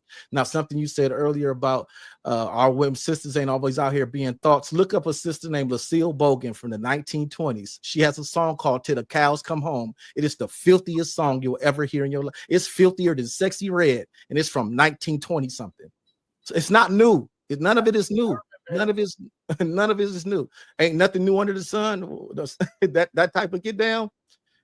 The thing about it is that the reason it's our culture is because yes, it's our culture, but we are a tribal people. I'm sure you adhere to the concept of tribes. Not all tribes have the same customs. So there are factions of us that live a certain way, that do certain things this way. Then there are factions of us that do a certain thing that's that way. And there's nothing wrong. There's nothing wrong with being different. Of this tribe practicing the way that they want to practice, this tribe practicing the way that they want to practice. So that's goes back to what I was saying earlier, where this identity crisis comes in, is that we want to be different, but all be under one umbrella at the same time. And that's where the crisis comes in, because this group wants to tell this group they're wrong. That group wants to tell that group they're wrong. They want to say, I'm right. No, I'm right. You wrong. I'm right. And that's where the confusion and all of these different identities come from, because we've been conditioned, as you mentioned, like with the whole, when you show Kunta getting whipped on the back, we've been conditioned into being lumped together. And we've been lumped together for so long that in breaking apart, we don't know how to break apart. We want to still be together. We still want to say we're black people as a whole. Black Lives Matter. We want to all say we're the same when we say Black Lives Matter. We're all the same. All skin folk is skin folk. But then when it comes to certain things, it's like all the mixed brothers and sisters that I know, they all got the same story. I was never black enough for the black side of the family. I was never white enough for the white side of the family. So our individual experiences creates these divides because there is no unity. And since there is no unity, it feeds this identity crisis. And I'll end the plane. I heard you, but I just don't agree. You mentioned 1920s, and I think if I recall, I know that song that you're talking about. Yes, just 1920s. So, but brother, how long have we been here? How long have we been slaves under these people? For hundreds of years, not just a short 1920s, right? Not just in the 1920s. Where guess what? Back in slavery, you do recall that at one point the black woman would fight the master off, right? Try to anyway, when he would come in and try to take her body. You familiar with that? And Yeah, then after also so familiar long, that I'm also after familiar so that long, he did prostitution what? been around forever. So thoughting been around. Thoughting is not new. Prostitution is the oldest profession. No. What I'm saying is the point that I'm making is she turned around and after so long she stopped fighting the master, right? And she gave in to him. She would just give it to him versus her fighting, trying to fight him off, right? Yeah, self-preservation. I completely understand. Yeah, no, I don't understand that. No, I don't understand. I ain't with our sisters giving in to nobody taking your body. See, this is the problem that we have right here. Is that this what you're displaying right here is you're saying your own ideology. You're telling what's right and what's good to you. In the Bible, we have laws, statutes, and commandments. We have morals, right, on how we're supposed to act and how we're supposed to respond in all situations. And we ain't supposed to self-preservate at all. The Bible says that if a woman does not cry out when she is raped, guess what? She gets unalive right along with the rapist. Because we're not with you going along with it. Okay. I'll give you another example. I know a brother that told a sister, this sister, if we was face to face, she probably would have cried on my shoulder. But she was upset that her man had told her that because she worked, she got off work at about 11:30, 12 o'clock midnight. And her man had told her, baby, it's a lot going on out there in the world, right here in the city of St. Louis. He said, look, if anybody come to you and try to rob you or take it from you, he said, give it to him. He said, I'd rather you come home than rather me put you in a box. This is what the brother said to her. And this sister called me and was in tears, brother. It hurt her to her core that she would want anybody. She said, for him to want anybody to have what's his, she said, it just killed me. That's what she said. Ain't no self-preservation. Fuck that. Somebody try to harm you, you fight or you die right then and there. I would rather that happen than you turn around and have to live. You're in the shower like they do in the movies, trying to wipe the smell off of you, trying to hope that you ain't got AIDS and you're going constantly getting checked and you're scared as hell, thinking he's going to rape you again. No, I'd rather you damn fight and die right there.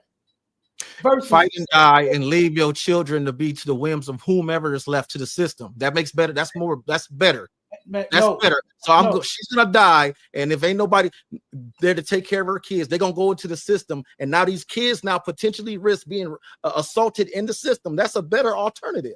You know what's a better alternative? You know what's a better alternative? Is that it shouldn't happen. Yes, that's the obvious. You know what's a better alternative? No, I ain't even finna say that. What's a better alternative is my children see me die and they follow their daddy footsteps rather than being a goddamn victim. Rather my daughters get raped by somebody, I'm gonna tell the person that got the gun, hey man, let me hug and kiss my family real quick before you blow my brains out. And I'm gonna tell them, make sure they do the same thing to you that they finna do to your daddy. That's the problem here, man. That's why we suffer from this. You got that Kunta Kinte and that Toby thing. The only part you don't have is you ain't inside saying, I'm Kunta though. I'm Kunta Kinte, you Toby. You're saying, oh, the children going to be raised in the system. We already in the system, brother. We already in the system. We already getting unalived by these people. Okay. We already getting hurt by these people. And if somebody going to turn around and come and try to take your body, no, you die. I don't want you to live with that. I don't want you to live. You try to do whatever the hell you can to get that person off of you. There was a sister, and I'm going to let you rock. There was a sister right on the corner of Martin Luther King and Taylor. She got carjacked. She was leaving the club one night. She had a good time with her friends and was leaving the club going home. And she got carjacked in the process. Brother turned around, jumped in her vehicle, put the gun to her head, told her to drive. Told her, this is where you going. Make a left, make a right, turn right here. And they went and picked his brother up. Two brothers is out carjacking. One brother say, look, I'm finna get in the front. He go get in the front, sit next to her, got the gun on her side, telling her drive, turn. Instead of telling her where to go. He turned around and he said, hey, bro, we finna hit this. She bad. That's what the brother say in the front. The one in the back said, man, we still in cars, not pussy. That's what he told his brother. Turned around, he said, hey, I'm out of here, dog. Instead of him getting his brother, he jumped out the car and left his sister in there with that other animal, right? Turn around, and after the brother, he's like, all right, come on, let's go. He telling her where to drive again. The sister got a gust of courage, and she fought that bastard with that gun. And you know what happened? She lived, and she turned around and did not get raped. She didn't get assaulted at all. And I'm proud of that sister for doing that versus just driving to some spot and let this man rape you. He probably got AIDS. Now you finna have to live with it. Now you're going to be sick your whole goddamn life. I'm proud that that sister turned around and fought that animal versus giving in to him, brother. I don't know what you're talking about right now. You suffer from identity crisis. You say you are a deist, right? Lucky. You suffer from an identity crisis as well. That woman was very lucky.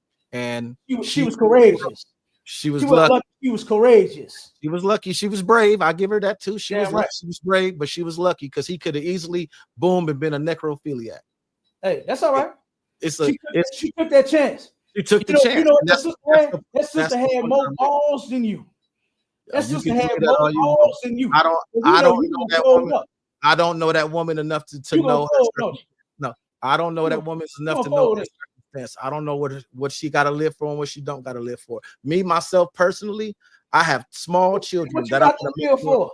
I got small children. What you got to live for? What I can live for my children.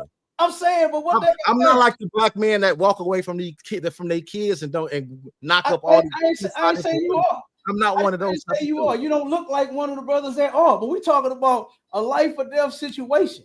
A life or death situation. If somebody breaking my house, we tussling and shooting at each other, and one of us got to go. That's just how it is. That's that. But me being in the house. But why are you saying he's so lucky? She's so lucky that he didn't end her life. Because he could have shot her. That's so not what? Like, they can shoot you while you getting shot at in your house. Absolutely. So do you stand there and not shoot back?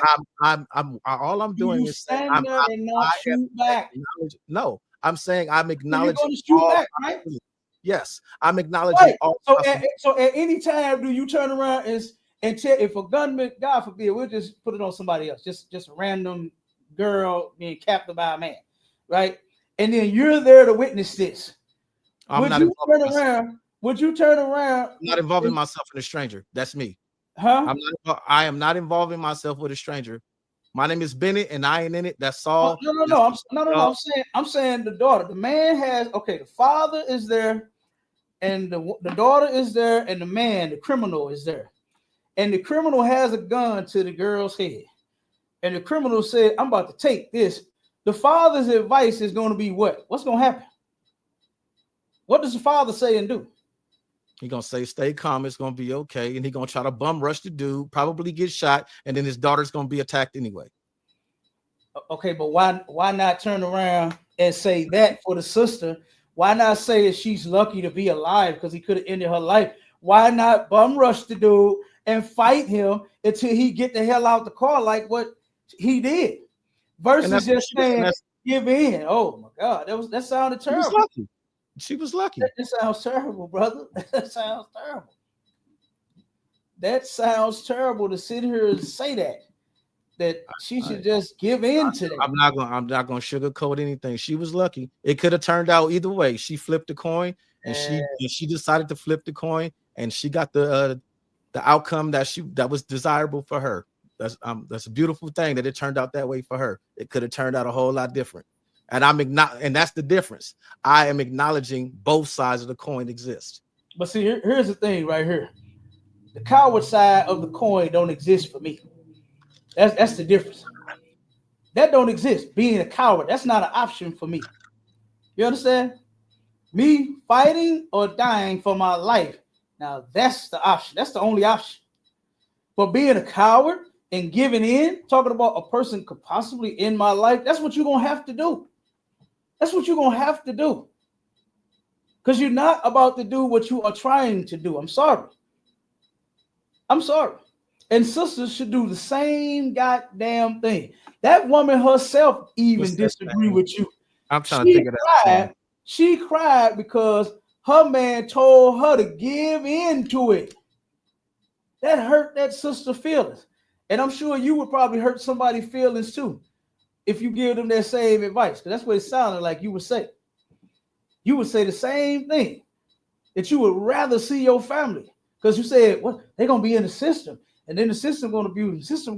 No, you follow my footsteps. You see me die, you do the same goddamn thing before you let somebody do something to you. All right. That's what you do. Okay, so we got a different perspective then. Absolutely. I care more about my lineage than I care about mine too. And I care about mine so much so to where we are not going to be victims. That you'll die and interrupt. We are not going to be victims. We just gonna die. We just gonna die. Because how many people get over rapes? How many of our people get over it? I couldn't tell you. It happens so often. Look at the statistic, boy, it's hard. It's happened so often that it's a part of it. It happens so often, right? Right. And the people that live through it want to kill themselves every damn day. Oh, so for all the viewers, real quick, I'm sorry to cut you off. So for all the viewers that's watching, and if y'all any men or that like to for your woman to call you daddy, just know that comes from when molestation. That's what that comes. That comes from that history. So if you like for your woman to say best daddy, big daddy, yeah, to give it to me, daddy, that's what that means. That's the history of that. What are you talking about, bro? No, because you were just talking about how often it happens. You mix that, again, bro. No. It because what you said made me think of something else. It comes from that. No, it don't. A woman calling her man Big Daddy because she loved the sex he driving up in her. That has nothing to do with child molestation, bro. What you talking about? Okay. All right, brother. You mixing a lot of stuff here, brother. No. And you are absolutely what this show is about. Identity crisis. You suffering from a lot of identity crises. Multiple. No. You understand? You're entitled to your opinion, absolutely. And see, that was the whole issue too. That whole the high and mighty stance. I haven't judged you on what you believe and your point of view, not one time, but you have absolutely no problem doing it to me. That is very loving of you. It is. And what I'm giving you, that's called love, brother. No, it's not. It's called you giving me your ideology because you think mine is wrong. And that was what I mentioned. That's what I mentioned earlier. It's absolutely wrong. And that's what I mentioned earlier. That's why we got all these split off factions, because everybody want to say I'm right and you wrong. You right and I'm wrong. So where's the proof of when children get molested, the pervert is telling the child, call me daddy? But where's that proof? When it's a father, you ever seen Precious? You like to use movies as examples. Look at the movie Precious. Same thing. Does it feel good? Yes, daddy, it feels good. Brother, no, I wouldn't tie this sickness to a couple that's actually in a relationship, saying the woman calling the man daddy because she loved the things that he does to her body. Ain't nobody saying that child did not love what was happening to her body. Hey, that child, what you're describing is child saying whatever they can say to preserve their life. What it says in the syndrome. Right. Sir, if I can bring that out real quick, sir. 1 second, Warren. What you call self-preservation, right? That's what you call it, self-preservation. Mm-hmm. But what I'm saying is, I ain't with that. You understand? I ain't with that. Children, when you defile a child, brother, you look this stuff up. Children end up developing sick relationships with their abuser. They end up being in a full-fledged relationship. I've seen it firsthand in my family. I got a cousin that was molested by his uncle. And you would see them two smoke weed and drink beer. Boy, you would think they was the best of goddamn friends. But come to find out, he is the one that made him gay. Mm-hmm. Stockholm syndrome. Absolutely. That's what we're talking about. So no, I ain't, no. You are putting a regular relationship on children that were abused. No, I ain't with that, brother. That's all. You understand? That's all. But let's get to the point real quick and finish up about the identity crisis. We'll get back to you in a second, brother. I'm glad you came up, though. Glad to talk with you. You hear me? Right on. Even though you say I'm judging you, right? Even though you say your brother judging you, I got to, brother. We have to fix the mindset of our people. Man, somebody has to tell black people that they wrong. That's black people problem. They just want to be told what they say, to each his own. And that's the bullshit that is killing us. That's real. That is what's helping destroy us. To each his own. You live your way, I'm gonna live my way. You live that way, they over there. Right. No, we're all supposed to live the way that the Lord said to live. That's where we look. That's where you lose me then. I understand. That's your problem. Yeah. That's part of your problem. That's part of your problem, brother. That we're not supposed to be living all these kinds of different ways. If I see your daughter, however your daughter could be, I'm supposed to treat her like I'm her daddy. Not meaning like no sick stuff. Meaning that I would protect that baby. Because I'm sure you look like a great father. You look like you love your children. You look like you'll protect them, right? You look like you will die. You'll see your baby about to fall off that bike, and you look like you will dive down there and say, no, and grab the baby from falling. That's how wonderful of a father you look like to me, brother, right? So I'm supposed to do that same thing when I see your children. That's what the Lord commanded in the Bible. You understand? To where I see you, I'm going to treat you like myself. I don't harm me, so I wouldn't harm you. You're a brother, right? I wouldn't harm your children. Don't harm my children. That's what the Bible say. I wouldn't sleep with your wife. Don't you try to sleep with my wife. That's what the Bible say. These are the laws and the morals that God left for us to follow. Because in your religion, that's what you say is nature is supposed to follow. Is that right?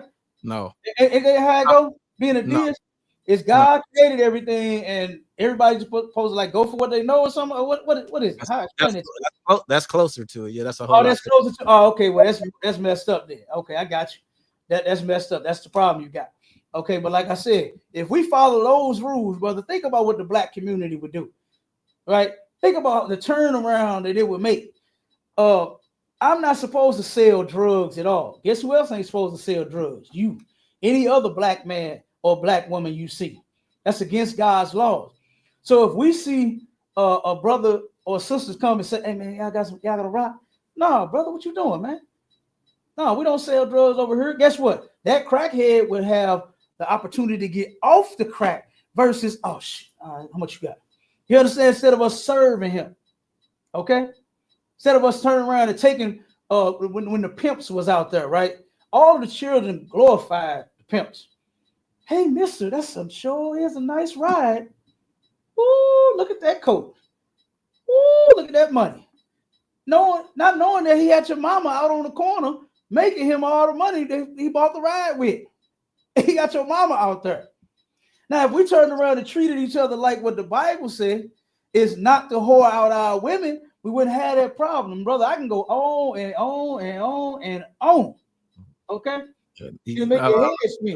And I dig that. All of that is what you got on the wall behind you with the star of Molech, where it says universal knowledge. And I agree with that. Oh my God. Here's another one by Shala. Don't know what the hell he talking about. I'm being quiet, but sir, look. The star of Molech. Show me the star of Molech.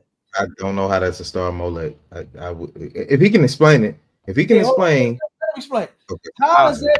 I was told that was the star of Molech.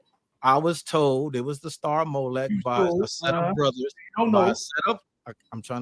By a set of brothers that say they are priests in the priesthood of Melchizedek. Those are the dudes that told me that. Okay. That ain't nothing that came from me. That was something somebody else told. Okay, I got you. So you just regurgitating foolishness. You just repeating nonsense. You don't even check information before you repeat it. Hey, a fact is a fact, and the fact isn't the fact at the same time. No, I'm saying. So you just repeat information just to look silly. Like, is that why you did that? Everyone repeats information to look silly. If that's what you want to say. Everything you've learned, you read in the book, right? But you look silly right now. Outside of your personal individual experiences, everything that's come out of your mouth has been something you learned from reading. You've been reading scripture. That ain't your words. You regurgitating. Literally regurgitate. That's literal regurgitation. Okay, but the difference is I researched it, and you have archaeology that will support the things that I am regurgitating, that I am reciting, that I am saying, that I am repeating. Because guess what? You have architect, you have archaeology, you have all kinds of things that will support the Bible. So I did the research that the men before me did, right? Because I ain't taking the credit for it. I researched the research that they researched, right? And then turn around and it all led back to the truth. It was all true. So let me help you out a little bit real quick to give you Molech, right? To show you that this thing that you see behind me on the wall has absolutely nothing to do with a star and of a Molech. All right. Does the Most High say to put that on the wall? Does he say to put it on the wall? The Bible says, where there is no law, there is no sin. There is no law against me putting it on the wall. So guess what? It's on my wall. It's on my shirt. It's on my neck. You understand? You see it everywhere. Okay, it's on me. If tattoos wasn't unlawful, it'd be tatted on my back. Ain't that what Master P said? You idolize the symbol. Ain't that what Master P says? Tatted on my back. So you idolize the symbol. Making the point I was making. No, I don't have no tattoos. Tattoos are unlawful, right? But I do wear the shield of David. Why? Because there's no law against wearing it. And more importantly, I can actually tell you what it is because I researched. I ain't just heard some old silly Negroes that claimed they was priests after Melchizedek said something. Okay, right here, Molech. Right, this is in the Zondervan Pictorial Bible Dictionary. Okay? White man's. Yeah, absolutely, absolutely.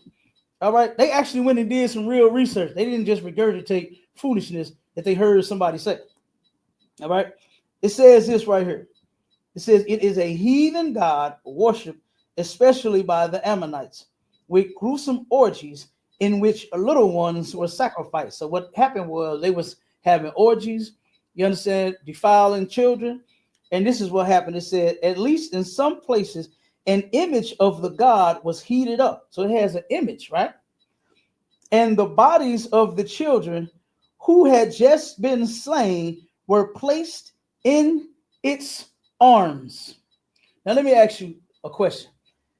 To what you just read, placed in its arm, where is the arm at that you see on the wall? Where is the arm?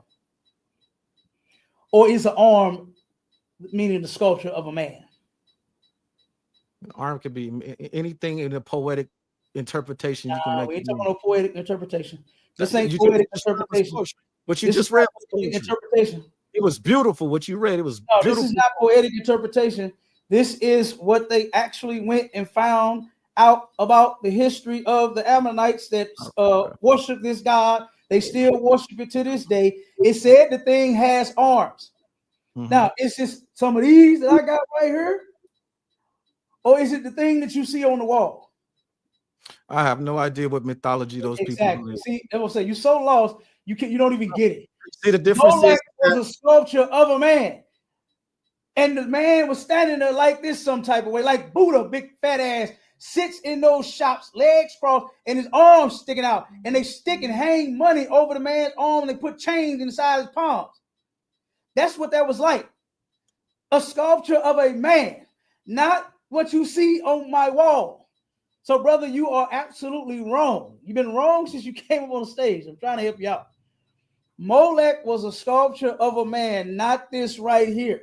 If you know anything about ancient Hebrew, right, the language, the Lashawan Kadash, this is how you write King David's name. That's all this is King David's signature. The triangle in the alphabet, it makes the Da sound. And his name, it goes Da, Wa, Da. The Wa is the fusion, like it's and. Da and Da. Those two triangles, I can show it to you. We got the alphabet here, right? You have the triangle for the first Da sound. You have the Y shape, which brings the two Da's together, the two triangles together, and it make it one. Da wa da. That's what that is. This is how King David wrote his name, brother. That's all. That's all. When you go in the Hebrew writing of the scriptures, You're gonna That's see the most, a that's the triangle. most logical And you're thing I gonna heard. see That's a, how he made his and mark. you're gonna see you're gonna see a I can triangle. dig that. See a That's how he Y. made his mark. See a triangle. I can That's dig all that. That's it how he is. made his mark. It I has can dig nothing. that. I got you. It I has can dig nothing to that. do with worship. It has nothing to do with any false gods. I don't believe this is gonna stop a bullet. I don't believe it's gonna stop a demon. I don't hold it to the demon head and it start sizzling and start burning. I don't do none of that. I don't believe in voodoo. You understand? But I don't know. It still just It just it still comes represents. off. It It just still comes represents off to our me king. if that's his name. If I'm just saying if that's his name, it just means that you're giving reverence to his name because you got it on the wall. He got it on this thing. He out here. I'm representing David. This David's mark. Come No, on. not that. It's what we're doing is I know I just said I'm gonna help you out. You just said it I'm was gonna the help way you out a he little his name. further. Now you're help finna you out. contradict yourself. I'm gonna bring you a little further, right? The Bible says that Christ sits on the throne of his father David, right? Christ now sits on that seat. If you go in history, you can go and look up the ruins of Capernaum, right? You're gonna find this all over the ruins of Capernaum. That's where King David's castle was at. And you'll see these two triangles His name and would you'll be see in this this tomb. shape all over. That's what you see. It makes sense. It would be in this tomb. That's With what this you'll castle. see. I'm just helping you out. It would make sense if I got pictures of myself in my house. That would make sense. Yes. I got you. So what we But do? it makes sense for me to have pictures of you in my house, though. Would it make sense? I said it makes sense for David to have pictures of his own mark in his own castle, his tomb, and all of that. That makes sense. That's it. But would it make sense? But would it make sense for you to have pictures of me in your house? Man, if we not family. I got pictures of all the family. If we not family, that's what I'm saying. For me to have a big picture, we are family. We are family. Yeah, we humans. I absolutely we are agree. family. We are humans. No, we ain't humans. We black. Remember what I said earlier? We black. But guess what? I got a sense of humor. That's good. That was good. King David was an Israelite. Jesus Christ was an Israelite. Guess what? King David, he had this. You understand when he would send for people and send out royal letters and commands and stuff like that? This was stamped on it the same way. What's your power company out there in California? Edison, in the area I'm in. Don't they stamp come on that envelope? No, it just says Edison. Well, they logo. Yes, I got you. Absolutely, their logo to show who to send the money to. You understand? Right. Or they're gonna cut you off. Right. If they just send you a blank envelope, talking about it's time to pay your power bill. But the point I'm making is I don't got a big Edison stamp on my wall. Like, yeah. If I could, sir. Right, that's because Edison ain't. Go ahead, brother. I can't pronounce none of y'all. I can't pronounce your name. That's my Charlotte. Yeah, my Charlotte. I gotta get No, so what the brother is talking about, right? And I get where he's coming from or whatever. But the Dawadah, look, that's a logo. That's just a signature that one of our kings held on to, right? So when he said that, I said I dig that. When he said that, I said okay. Yeah, so the same thing. So if you look at people in the world, right? Some people king is Jordan. All us got Jordans on wearing that logo, but you don't question that. I do. You don't question that symbol. It's out of worship. No, but we don't worship it. It's just a logo. It's just like a damn. That's boom. That's our thing. You know what I'm saying? And if you step on a brother's Jordan and he knock your teeth out because you disrespected that logo, that's idol worship, bro. Well, that's if they're worship. We don't worship that. Like we don't worship. No, I said 100 times. I get the demarcation. I understand. I dig it.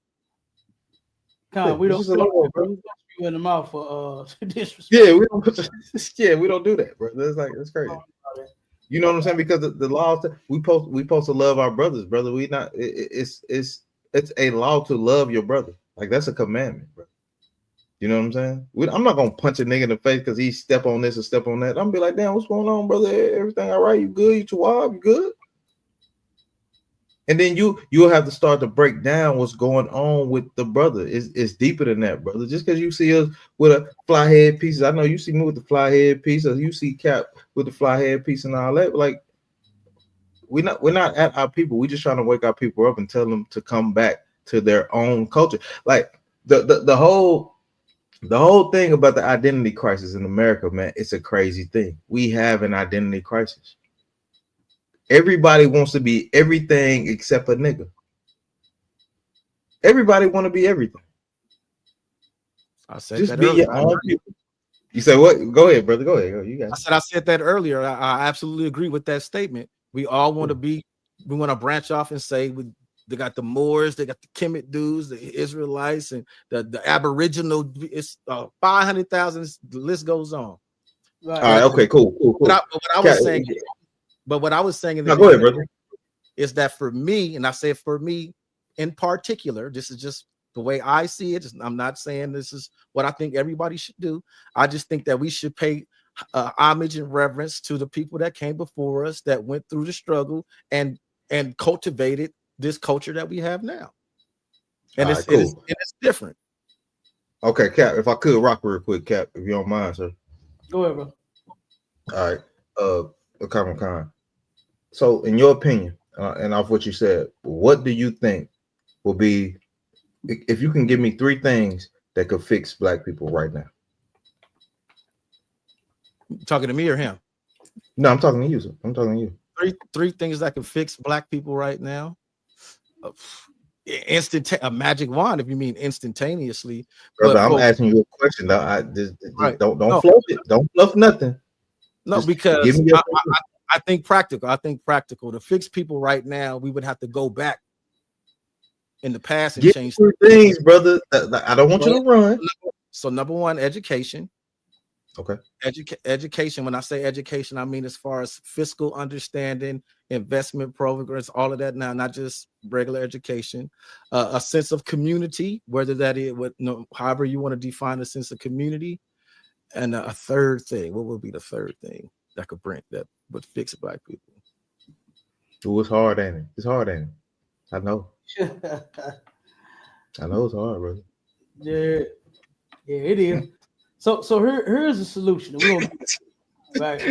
Yeah, I know it's hard, brother. I know it's hard. Like it, sir. My bad. Like it, sir. No, you good. We're gonna run a few of these now, and we're gonna get up out of here real quick. Here's the thing. All right. To fix this identity crisis that we have here, we have to go to the Bible. And I ain't talking about going to the Bible for the latest Donnie McClurkin or Kirk Franklin hit or none of that, right? Because that's where they pull their song from. They get a scripture or two and make a whole damn album of it. I ain't talking about that. We got to actually go inside of the book. And when I read that Isaiah 1 and 3 earlier about the ox knoweth his owner, and the ass his master's crib, but Israel doth not know, my people doth not consider. When you think about something, when you think about people being lost, right? This is what Christ said he came for. Because we have a big lie going on in the black community that Christ came and he died for every single person on the planet. And that's just not true. It's not in the Bible. All right. So give me that in Luke 19. Now, give me the scripture in Luke. Khan, the book of Luke, chapter 19 and verse 9. It says, and Jesus said unto him, this day is salvation come to this house, for as much as he also is the son of Abraham. So Christ was talking to a brother. He told him salvation has come to this house because of their faith and them believing. And it says because he is a son of Abraham. All right. So pay attention. Salvation ain't come to everybody. Christ didn't say that. He said he's a son of Abraham. And when you go through the Bible, the son of Abraham, guess what? Abraham had 8 sons. And the promise went to Isaac. The covenant went to Isaac, his son. Then it went from Isaac to Jacob, his son. And then it went from Jacob to his 12 sons, right? The 12 tribes of Israel, to the Israelites. All right. So this brother he was talking to, he was a son of Abraham as well. He was an Israelite too. Keep going. Khan, verse 10. For the Son of Man is come to seek and to save that which was lost. Now, he came to seek and save that which was lost. There is a people on the planet who don't know who they are. Show me the Chinese man that think he an African. Show me the African man that think he's Russian. Show me the Russian man that think he's Italian. Every other people on this planet, the Arabs, they know who they are. The Japanese, the Korean, the Filipinos, everybody know who they are. Even all of the damn African tribes that's in that, they'll tell you exactly which one they are. No, I'm Nigerian, I'm Ethiopian, I'm Libyan, I'm Kenyan. They'll tell you who they are. But there's somebody that can't. Those names. There's one people that don't have an identity. They'll tell you, oh, I'm black. They'll tell you I'm Negro, Afro-American. They'll tell you all of those things. But they can never tell you exactly what their identity is. They'll say African American. So now you two different continents. You understand? You African and you American. That's ridiculous. And there's no way for a person to be two different things. You're just one, right? Just one. And Christ said he came to save that which was lost. Nobody else has this crisis here. Nobody else is wondering who they are. Nobody else is going through this. Read me the next scripture in Matthew 15. Khan, sir, the book of Matthew, chapter 15, and verse 24. But he answered and said, I am not sent but unto the lost sheep of the house of Israel. This is Christ speaking out of his very own mouth. This was a white woman that came to him for help, begging for him to help because she heard about the fame of Christ went around about him healing the sick. And her daughter had a demon. And she went to him and begged for him to heal her daughter. And he told her right then and there. He said, I am not sent but unto the lost sheep of the house of Israel. Christ, he just said it in Luke that we read, Luke 19. He said, I came to save that which was lost. Everybody ain't lost. Everybody know who they are. Matter of fact, I went to this grocery store here in St. Louis. It's called Snooks, right? And I was checking, my rib sent me to get some black pepper, some onion powder, and some garlic powder, and all these powders, right? And turned around, and I walk on the shelf, and I'm looking for what she want, and I see something called the Taste of Moab, a Chinese seasoning. And guess who the Moabites are in the Bible? They are the Chinese. Every other people know exactly who they are. Them Africans know who they are. No African went into slavery. Let's get this understood. No African went into slavery, man. Only Israelites did. When you do the real research, the clip that I showed on the movie Roots, the only significance that played was, like I said, Alex Haley still sold us off as being Africans. But what that represented was us getting our identities, our names of who we are beat right up off of our backs. To where now, instead of us having the Israelite names that we have, now it's Toby. My name is Toby. We got books upon books here. I got the book in the closet here, the Promised Lands and the Lost Tribes. And in there, when what was his name? I forgot who this explorer was in the book. He knew. He said that these people are Israelites. You understand? When it came to the Native Indians, he knew who they was. At that point back then, our people knew who they was coming off of them ships. But as an effect of over down to 500 years of this mess now, we done lost who we was. We done lost who we are. And now we don't even know. Now give me the next scripture, the one in Psalms 83, because the Lord prophesied and said that this will happen. King David even mentioned this in the Psalms.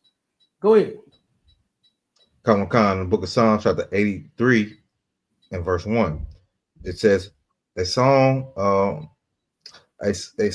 from Psalms, a posh. Keep not thy silence, O God, hold not thy peace, and be not still, O God. Verse 2, for lo, thy enemies make a tumult, and they have hated thee, have lifted up the head. Okay. Verse 3, they have taken crafty counsel. One second, word. So they that hate they have lifted up their head. You ever seen somebody that turn around and walking proud, right? That did something silly and proud about it? Just think about a white bully at school, right? Or white people when they do the horrendous things that they do to black people, they walk around proud about it. They turn around and make a tumult, which is a commotion. They make loud noise about it, right? The things that they are doing to us, okay? And they lift up their head. They're proud of what they're doing. They're proud of their actions, all right? Now give me verse 3. Con, sir. Verse 3. They have taken crafty counsel against thy people and consulted against thy hidden one. They have taken crafty counsel against our people. White people don't sit and do like what black people do, is hit licks. You know, black people can't wait to wake up and hit a lick for the day. Come up on them a quick $100, $200, $300, $400, right?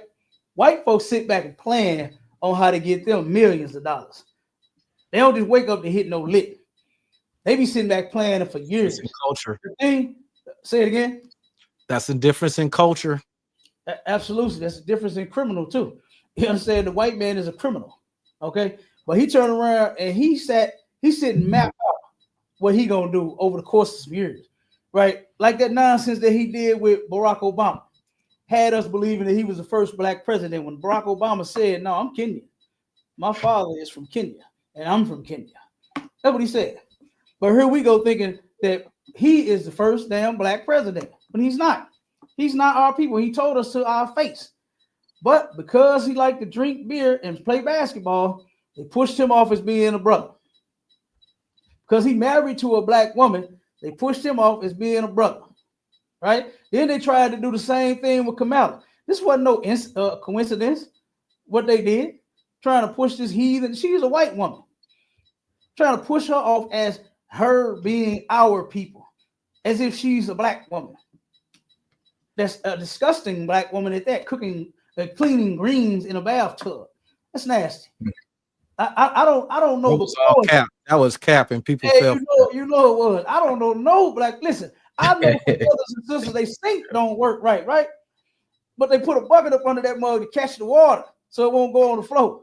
You understand? Before they go put some greens in a tub, even though they tub clean. Ain't nobody taking no meat and no greens and rinsing it off in their damn tub. That's crazy. Like, but she might not have been capping because Hindu people do stuff like that. They do, right? But they ain't our people. She ain't say the next Hindu president. Right. They do a lot of shit. Well, I've seen some videos with them. So it might not been capped, but the whole deplorable part is that our people believe it. Yeah, absolutely. And she tried to put that off on that was being black. I remember I had so many greens to clean one year. I just put them all in the tub, as if, you know what I'm saying? Like, come on, like, stop it. But I have seen them on videos mashing food with their feet and all kind of stuff, brother. You understand? Have mice running through it and sticking their hand down. I seen a video where a dude was in the hot grease. They on the street. Yeah. They put it in the hot grease. Oh my God! What the hell is wrong with these people? Now they are disgusting. Damn right. You saw the video. Okay. So let's get to it real quick, and then we're gonna get up out of here. It said our enemies, they done made a tumult and lifted up their head, right? And they have taken crafty counsel against our people, meaning that they sit and plan how to destroy us. They don't just come up with this anything. This is strategically planned, right? And it says, and consulted against thy hidden one. It's talking about the people that are lost. We don't know who we are. And they are constantly doing things to us to keep us in that mental state that we are in of confusion when it comes to our identity. We long for one. We the first Asiatic black man. We're trying to be Chinese people following Drew Ali. We think we Arabs trying to be Muslims. We think we white trying to be Christians. We think we all of this stuff of other people. When God said in Jeremiah 10 verses 1 and 2, he said for the Israelites to learn not the ways of the heathen. We're not supposed to be church and their religion. We're not supposed to be trying to conform to their ways. The Lord gave us some ways for us to follow. And because we don't consider and because we don't know, then we turn around and we do any and every damn thing behind those people. Go ahead, Michelle. Now, what I was gonna say, sir, and that's everything that you're bringing out, because we shouldn't be following none of these heathen customs, man. And when it comes to like Christianity, we should not follow that. We should not follow being a Muslim. Like that's an Arab religion. We shouldn't follow that. Like Farrakhan can get on the stage all day and talk all that stupid stuff that he's talking about. And I can't think of the other guy's name. I'm gonna keep rolling. But you got the Moors. Niggas want to be Moors. They don't want to get no ID, no license, no none of that. They don't want to do none of that. They don't want to do none of that. That's like what we were talking about earlier. They don't want to be separating themselves from the system. You were saying before, we already in the system. That's not separating yourself from the system, brother. That's not look. Okay, go ahead, Cap. All of that, like me being having the mindset that I have, it allows me to be able to look at everything from a non-biased perspective. So I can look over here and say, that's not a bad idea if y'all figure out how to get it right. I can look over here and say, oh, that's not a bad idea if y'all figure out how to get it right. So the concept of separating from the system and creating your own system, it's not a bad idea. You just got to figure out how to get it right. Okay, real quick, I'm gonna give you a scripture. Okay, all right, Cap. I was gonna say, let me roll. Go ahead. Okay, so when you say figure out a better system, where do you get your better system from? Is it something that you make up yourself, or is it something that's already kind of been set up for you? You would have to create your own system for it to be best for you. And so what would your system be? I asked you 3 questions, brother. You only could give me 2. No, you asked me. You asked me what would be better for Black people right now. You didn't ask me what would be a system. And you only gave me 2. So right, I gave you 2. Yeah, but you couldn't give me 3. So the third one would be to establish our own government and our own land. We got to have our own land to do. Okay, and how do you do that? You got to play by the system at B. That's the caveat to it. Is that hey, that's the caveat. Hey, it's in a hypothetical scenario, in a best case scenario, best case, all this hypothetical best case scenario, all 40-something million of us in the United States all fall under the Israelite banner. We all strap up, get armed, and all of that, and we say, boom, we going to war. We finna cost it. They gonna wipe us out, bro. You know what? Like Brother Cap was saying, we're gonna die because that's we're gonna have the courage and we're gonna just die and be wiped out. No. I don't think that's what Cap. I don't think that's what Cap was saying. And you playing a lot of word salad right now. You get what I'm saying? What Cap is telling you is follow the Lord. Why is that so hard? Not everybody believes the same thing. And that's a reality of life. That's why we're suffering from such a great crisis, because people do not want to serve and obey the Lord. But you will obey the white man, though. You will do that. Now here's the thing, real quick. My Charlotte, give me the scripture real quick. And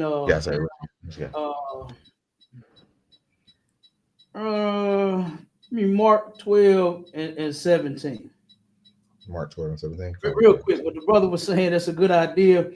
I disagree, right? I disagree with brothers and sisters buying cars and trying to claim this immunity because they Moorish and they don't have to buy the plates and they don't have to get the sticker and they don't have to get the vehicle registered and get the insurance and all. All you doing is causing problems, right? All you're going to do is just have to give the white man more of your goddamn money unnecessarily, right? So I say a lot of that is a lot of old laws, like traveling. Like, for example, this is something that's actually true. You don't have to have a driver's license to drive on an international highway.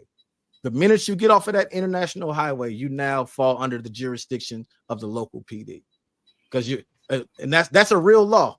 It's a real law. But here's the thing, though, brother. How many folks live right off the highway to where they can just jump on, jump off? And that's what I'm saying. That's why I said before. That's why I said it's a good idea in theory. It's a good idea in theory if they figure out how to work it. That's what I was saying. It's a good idea in theory if they figure it out.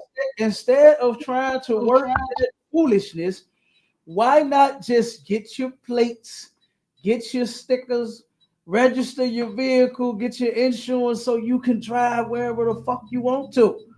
That's all you gotta do. Instead of getting stopped. I was just talking to a brother on Clubhouse.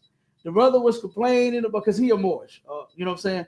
And he thought that he was gonna go to court and he was gonna be a lawyer, his own attorney. Got all this knowledge of the system, tried all of that mess that you talking about. And the brother said, "Man, how you know I ain't have my seatbelt on?" I asked him. I said, "Brother, I'm just asking, did you have your seatbelt on?" "No, but he ain't know that." I said, "Brother, come on." You know what I'm saying? They watching you now in the car. They watching you pull the goddamn thing over like this here because of the dash cam. They can see you doing it. You understand? They can see you doing it. They know that you strapping it on now. So yeah, when he said he saw you and you didn't have it on, or he saw you trying to put it on and said you was driving without your seatbelt, they got you on the camera where you're trying to go real, right? And snap it on. Yeah.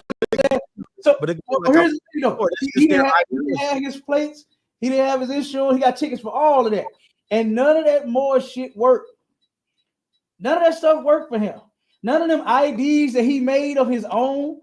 He rejected having a state ID, right? But then he turned around and told me that he got his license. He actually got the license, got the IDs and all that. He just don't use it. He present the Moorish license. That don't work. That don't work here. So what I'm saying is read that scripture, brother. Count on, sir. In the book of Mark, chapter 12, verse 17. And Jesus answering said unto them, render to Caesar the things that are Caesar's, and to God the things that are God's. Stop right there. Give Caesar what's his. The white man turned around and made a law here saying that the house that I own, right, I gotta have my grass cut so low. I can't let it grow so tall. I'm gonna have to pay a ticket. Association. I got one of those. $150 ticket. You got one of them? No, not the ticket, but I got a homeowners association. I own my place too. Yeah, absolutely. Turn around. Yeah, you already know I said about that. They're gonna come. I think here it's like $150 ticket. And that's like the lowest, I think. You know what I'm saying? Then they turn around and tell you that you can't have so much stuff in your yard and all this other kind of stuff. They got all kind of rules that you're gonna have to follow. Yeah, you can't paint your house whatever color you want. All of that. You can't do none of that. You can't. You can't do like Chris Brown and paint aliens. Paint your brand on the side of your damn mansion. You understand? You can't do that. So they turn around trying to get rid of Chris Brown because he painted aliens, his brand on the side of his mansion. You can't just do what you want to do here. So you render unto Caesar what is Caesar's. Man, you buy a house, you got to follow the rules. You know what I'm saying? Or they're going to give you tickets and you're going to turn around and pay tickets, or you're going to turn around and lose your house. They're going to end up putting a lien on your shit and they're going to take your house. And then you and your family won't have a place to live. You don't have to live like that. You buy a car, you driving to work, man, get the goddamn plates. Get your car registered. Do that. Render unto Caesar what's Caesar. And render unto God what's God's, man. What's God's is his people and our people, his people's obedience. That's what he's talking about. Yeah, the thing I always tell them Moors, I always say, it's funny how y'all want to say y'all trying to separate from the system, but the day you was born, you was given a serial number. Man, look, called a social security number. The day you was born, you get a serial number. Everybody was. And what can you do about it? Yeah, that's what I say. You can't separate yourself from the system. The only way to beat the system is just to turn around and not be a criminal. That's how you beat the system, right? You end up paying your taxes, like you said, your homeowners association. They'll kick you out. They'll find some reasons to put a lien on your crib, and they will try to take your house and then you and your family won't have a place to stay. Don't even play that game with them. Have your home, because we need places to live. I don't want our people out on the street. You understand? But pay the taxes, right? My taxes is fixed in one of my mortgages. In your mortgage, yeah, that's how mine is too. Yeah, absolutely. It's fixed in the mortgage. It's getting paid throughout the year. So Right, guess and what? got We just got to do that. That's how they made it. That's how they made it here. That's their system, right? So, like I said, the only way to beat their system is to turn around and obey the Lord. God ain't saying like punk. Christ wasn't saying be a punk to these people. You know, he wasn't just saying just lay down and take whatever these folks do. You heard the expression "beat them at their own game." Kind of, sort of. I ain't even playing the game. I'm just saying simply. The reason I use that is because there's a lot because Christ trying to check him though. Christ trying to check the. It's like if I could, sir. 1 second. Okay, go ahead. Go ahead, bro. No, I was letting him go because I don't know what I'm saying. Okay, go ahead. Yeah, cool. Christ checked them in Mark in 17. You know what I'm saying? When they try to come to Christ and say this and that, Christ was like, give him what's his. You know what I'm saying? But give the Lord what's the Lord's, though. Right. You do that. That's what you do. Give him what he can, because the white man gonna always ask for this and that. He's always gonna move the goalpost. But the Lord ain't moving the goalpost. He's telling you what you should do and what you should not do. Mm-hmm. It's crazy. He checked them. Give them what they want, but give the Lord what he telling you to do. And if you're not following that. And what I was going to say to build on to that, it kind of builds on what you were saying, because when it comes to like what he say, follow all the rules and that the system that's in place. Right. I had my cousin actually identifies as a Moor, and he was talking about, you know, this white man this and the white man that, and I was like, dude, he was like, you don't have freedom in this country. I'm like, that's that victim's mentality, I think, is what's holding. That would be the fourth thing I would add. Take that damn victim's mentality that hell out of black people's here, because there is no white man saying that you can't go to school. There is no white man saying you can't go down to the registrar and get a business license. There ain't no white man saying you can't contact the IRS and get a EIN number. There's no white man holding us back from doing anything. The only thing that's holding us back is getting up off our asses and actually doing it and participating in the city. Like right now, I got a business. I'm a private contractor on top of my regular job. And since I have that private business, I'm able to write off my tax. Because when Trump changed the tax code back in 2016, he took itemizing away from individuals. So I had to get a business so I can itemize. So it's just playing the game with them. The only that's all it is. I got you. And to add on to what my brother was saying, as far as Christ and how he checked them in Mark, they were trying to find some reason to accuse Christ so that they can put him to death. And of course, going against the white man. Now, you know you better not say nothing against the white man. That's what they were trying to get Christ to do. But Christ, as you can see, he was cold with it, right? So he knew their thoughts. He knew what they was thinking and what they was trying to do. And that's why he spoke the way that he spoke. And he said, no, you render unto Caesar what is Caesar's. Give him what belongs to him. Pay his taxes. You do all of that. Christ didn't come up against people talking about the revolution and then not paying the taxes and not getting the ID and not getting your damn registration. Christ ain't say none of that. You understand? Because that ain't how it's going to get done. How we going to fix this thing is us obeying our God. That's it. That's the only way. That's why nothing else is working. That's why on an individual level, we're doing pretty good. We got some of us that got nice jobs and nice businesses. You understand? Matter of fact, us three brothers, we all own our own business. You got a business, he got a business, I got a business. You understand? Matter of fact, I own a couple of them. I think my brother owns a couple of businesses. You understand? And I'm hearing you own a couple. You got your thing going on, right? But guess what? Doing good on an individual level, I ain't concerned with that. I ain't concerned on how good I'm doing by myself. When I'm looking outside and I'm seeing my people out there starving and dying and drugged out and holed out and some of everything else out. You understand? They without. They come to us to get food. You know, they come to us to get food, man, and clothes. We do tons of food and clothes drives for them. And like I said, if we turned around and obeyed our God, we'll be in a much better position. All right, that's what we're fixing. So that's why I was saying, like, when you say like beat them at their own game, a little bit, but not. You understand? Because we ain't playing their game. Okay, what we You doing gotta here? play the game, but you gotta play the game. Like you said, if you want to drive a car, you got to get a driver's license. I get what you're saying. You got to get tags. You got to get insurance. You got to play their game. Right, I get what you're saying. I get what you're saying. So, but my thing is, like I said, to establish this new government that we want, and to separate ourselves from them, and all separate me. And this is what I'm gonna give you another couple of scriptures, and then we're gonna get out of here. My shall finish that up in Psalms, because this is real important right here to the identity crisis, and as to why it's happening. Come on, sir. So it says, "For lo, thine enemies make a tumult, and they hate thee, have lifted up the head." Verse 3. They have taken crafty counsel against thy people, and consulted against thy hidden ones. Verse 4. They have said, "Come, let us cut them off from being a nation, that the name of Israel may be no more in remembrance." That right there is what happened to us.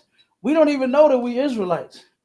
Soon as you say to most black people, you say, no, what are you? I'm black, I'm African, I'm this. You ain't African, you're Israelite. Man, I ain't no damn Israelite. I ain't come from Israel. I ain't never lived in Israel. All kinds of, I done heard all kinds of stuff. You know what I'm saying? And it has nothing to do with the land. It has everything to do with you coming from the man Israel, right? Because that's where they come from. That name come from a man in the Bible. You understand? And this man had 12 sons.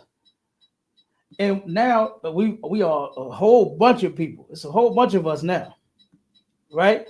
And a lot of us don't know who we are because of this slavery that we are under right now. This captivity that we under, we do not know who we are. They work tirelessly to destroy the name of Israel. What it say? So that it will be no more in remembrance. And start read the next one. Come on, sir. Verse 5. For they have consulted together with one consent. They are confederate against thee. They are confederate against thee. No, it's not just coincidence that confederate is in the scriptures. And knowing that our captivity, we was up under the Confederates first. All right. They are confederate against thee. Keep going. Come on, verse 6. The tabernacles of Edom. The tabernacles of Edom, that's the so-called white man. And then they say the Ishmaelites, that's the Arabs. When you think about it, it goes in line here. Who's in the black community more as far as business-wise than us? The Ishmaelites, the Arabs. That's who the Ishmaelites are, the Arabs. And then it says, I think that's regional because it's the Asians here. Asians on all the, where I am, Asians all the liquor stores and stuff like that. Oh, them too. They in there. And what's the next scripture? What's the next line to say? Of who? The Ishmaelites and the Hagarine, verse 7. Of Moab, Gebel, and Ammon, and Amalek. Hold on, brother. Hold on. You passed it. It says of Moab. That's the Chinese right there. That's the Chinese, the Moabites. All of these people have worked together. The Hagarines and the Ammonites and Gebal and all of them work together to destroy our name, so that the name of Israel will be no more in remembrance. And it worked. You saw the clip that I played. The white man beat it out of our back. I get what you're saying, but the name isn't not in remembrance because there's a whole war right now where people say that name all the time. You mixing, brother. You mixing. No. The first thing I said was I get what you're saying. Hold on. No. The name has not. You're totally missing it. You're totally missing it. It said, I'm gonna go back a little bit.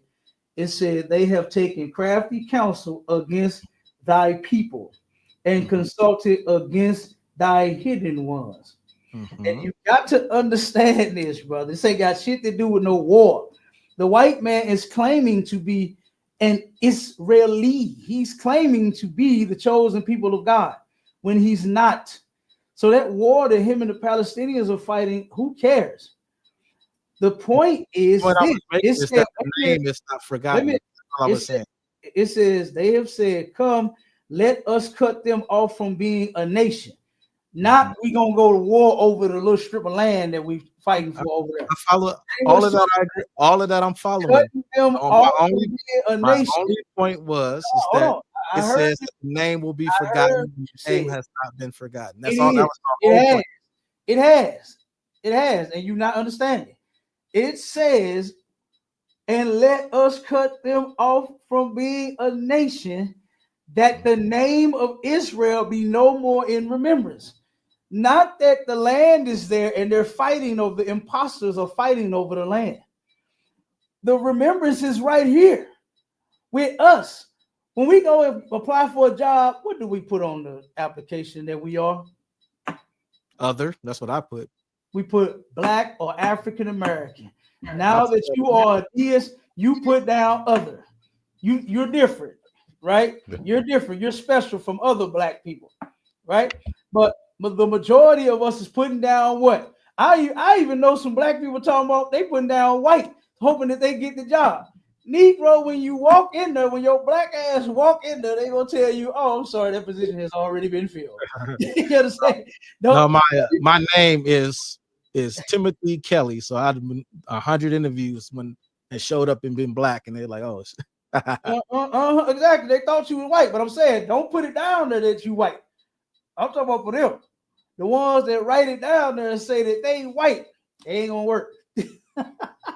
It ain't gonna work, all right. But this is the point. The no more in remembrance is talking about here, us. We don't remember. We don't know. They turned around and beat Kunta until he said his name was Toby. That's how they did all of us. The Bible talks about us being homeborn slaves. We are homeborn slaves. We so homeborn, we think that this is our country. I'm talking about right now to this day. People think America belongs to them. Our people think America belongs to them. When it don't, they stole it, man. That's over with. That's over with. This is theirs now. It ain't nothing you gonna do to change that. You can march all you want. You can go sit on Washington steps. You can hands up, don't shoot. You can protest. You can do all of that, but you're not going to get it back. It's not going to happen. They are not going to give it up. They are willing to die for this place that they stole, the land of the free and the home of the brave. Like they said, the bombs bursting in air. You understand? That's what they would do for this place, for the preservation of their people. We should turn around and do what God said to do for the preservation of our people. That's how we should do that. You understand? We should turn around, and I hate to see it. I hate to see the white man so revved up with all this white blood in America and die for spirit that he got. But then when it comes to our people, and we show them that, hey man, we Israelites, we need to come together. Nah, man, I ain't religious. My Charlotte, you heard the phone call that I had from my cousin, right? Yeah. He back and forth. He like, oh man, I ain't religious, but I am like, I'm trying to find myself. But I mean, man, I ain't trying to be in school. I got children to take care of and all. He had all the excuses. All the excuses. Yeah, niggas, look, niggas, that's one thing niggas good at is excuses. Right. I'm telling my cuz you know me. I take care of my children, and I'm in here and been in here for 11 years. Right. And I'm going I've been doing this for a long time. Right. My brother that's on the line now, he take care of his kid. Wonderful father. You understand? All the men in our organization, wonderful fathers, man. They take care of their children. Officer Byron and myself, we planning all the kids here. Then got good grades and did so forth. Oh man, they got a good day coming. You understand? Right. Manager YAHANNA sent orders out saying, listen, man, all you brothers that's over them cities, them children that's doing well, you turn around and make sure y'all do something for them. Yeah, I heard that order. I was saying earlier, but that's the part that I love is that the communal sense. That's what I was saying. Like in the three things that I said that we need to do, one of them was a sense of community. We absolutely need that. Absolutely, we do. We got to come back, but as long as we voting for the lesser of the evil, the red or That's the why. blue, And that's always gonna be that's the Democratic Republican. ever since this election been in, like, because you see under my name I got a show too, and we've been talking about this, and I'm like, man, as long as you, and I use those exact words, man, they didn't got people like stuck on this choosing between the lesser of two evils so tough. That's crazy. I don't like either one of them, but this Right, one right, this one a little bit better than that one. Right? Ain't that ridiculous? Like, that is ridiculous, That's man. crazy. This person want to cut off my whole hand, but this one only want to cut off 4 fingers. So I'm gonna go with this one. Right. What's the difference? What's the difference? They both evil, you know. And we had a sister earlier. We're gonna say this. We're gonna get her. We had a sister earlier that kept saying, "Oh, Kamala, she was talking about doing something for black people. Like what? What was she talking about doing? Well, what she was saying she was gonna do was gonna benefit all people. Wait a minute. Whoa. We talking about all people. We talking about black people." And then she went to Obama. I said, she said, "Oh, Obama did something for black people." I said, "What did he do?" I said, sis, don't give me that track phone with 300 minutes mess. He actually did one thing, and I have to acknowledge that he did this. Literally one. What's that one? The one thing he did that directly impacted black people more than any other group, because it impacted everybody, but it predominantly impacted black people, is he closed the disparity between crack cocaine and powder cocaine. So what that did is, because the fuck? No, listen, I gotta look this one up. Listen, it sounds crazy, but it's actually a huge thing, because the way the disparity was before he changed it, if you had a gram of crack, that was 8 years, but if you had an ounce of powder, that was like 6 months. And who had crack? Are they both drugs? They both drugs, though, right? And they both cocaine. But this the thing. Yeah. So what's the disparity? The disparity is who had crack and who was sniffing lines. Hollywood. They're both drugs, though, right? But they're both drugs, though. No, you don't. Okay, so you don't want to. No, I don't get. I get what the brother is saying. I get what he's saying, because it's huge. Because what it was. Oh, go ahead. The way it impacted us is that a lot of people that went to jail in the 80s, not because they were selling drugs, it's just because they got caught about to fire up their rock, and they got 8-10 years just for having it in their possession and not going and not being taken to a medical facility like they had a problem, versus the ones that was sniffing the lines was getting probation. When Obama passed that law, a lot of brothers got out of prison from years ago because of that. So a lot of that's what I said. A lot of black people that went to jail for being drug addicts, not selling drugs, that went to prison for being drug addicts, got to get out of prison because of that change in the law.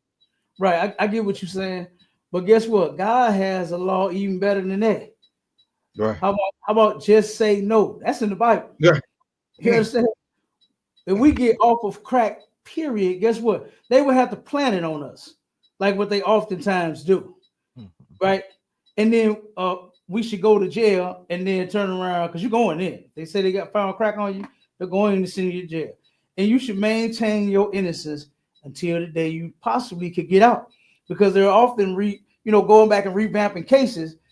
You understand? To where people are what is called the Innocence Project, to where the men and the women that's holding on to their innocence and saying that they are innocent of the crime they were accused of, a lot of them have been let out of prison, right? So how about we just say no to all the drugs, selling it, using it, because it's unlawful to do either.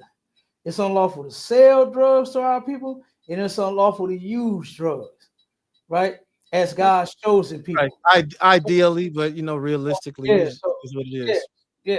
And then if we knew that this was a plan from our oppressors to oppress us, that just might help us snap out a little more. Like, man, this crack was given to you by them to keep you down, to keep us low. And that's that victim's mentality I talk about, because we know they made movies about it and show how they did it to us. And we see the movies, and fall into that. See, the white man won't let us have nothing. Yeah, you're right. Yeah, we talk about it and complain about it all day long. But guess what? Commanding General YAHANNA got the solution. And all it is turn around and come together as a people right here in the ISUPK and do an about face. We don't have to go get guns. Like you said, 40 million of us getting guns and going to war with the white man. We ain't got to do that. That's not even what the Bible prescribed to do. We could turn around and make this thing change right here in America. And all we got to do is about face and turn and run to each other. That's all we got to do. And come together the way that the Lord said to come together. We ain't got to get arms and harm the white man. You ain't got to try to kill him. Now, you could defend yourself at all costs. We are all for self-defense. Anybody try to harm you, handle your business. Right? Handle your business and defend yourself. But just going and just trying to start a war, we don't have to do that. We don't have to do none of that. That's not what Christ said to do. You understand? If we turn around and obey our God, I'm gonna leave with this scripture right here. Give me let me see which one I want. It's a couple of them on there.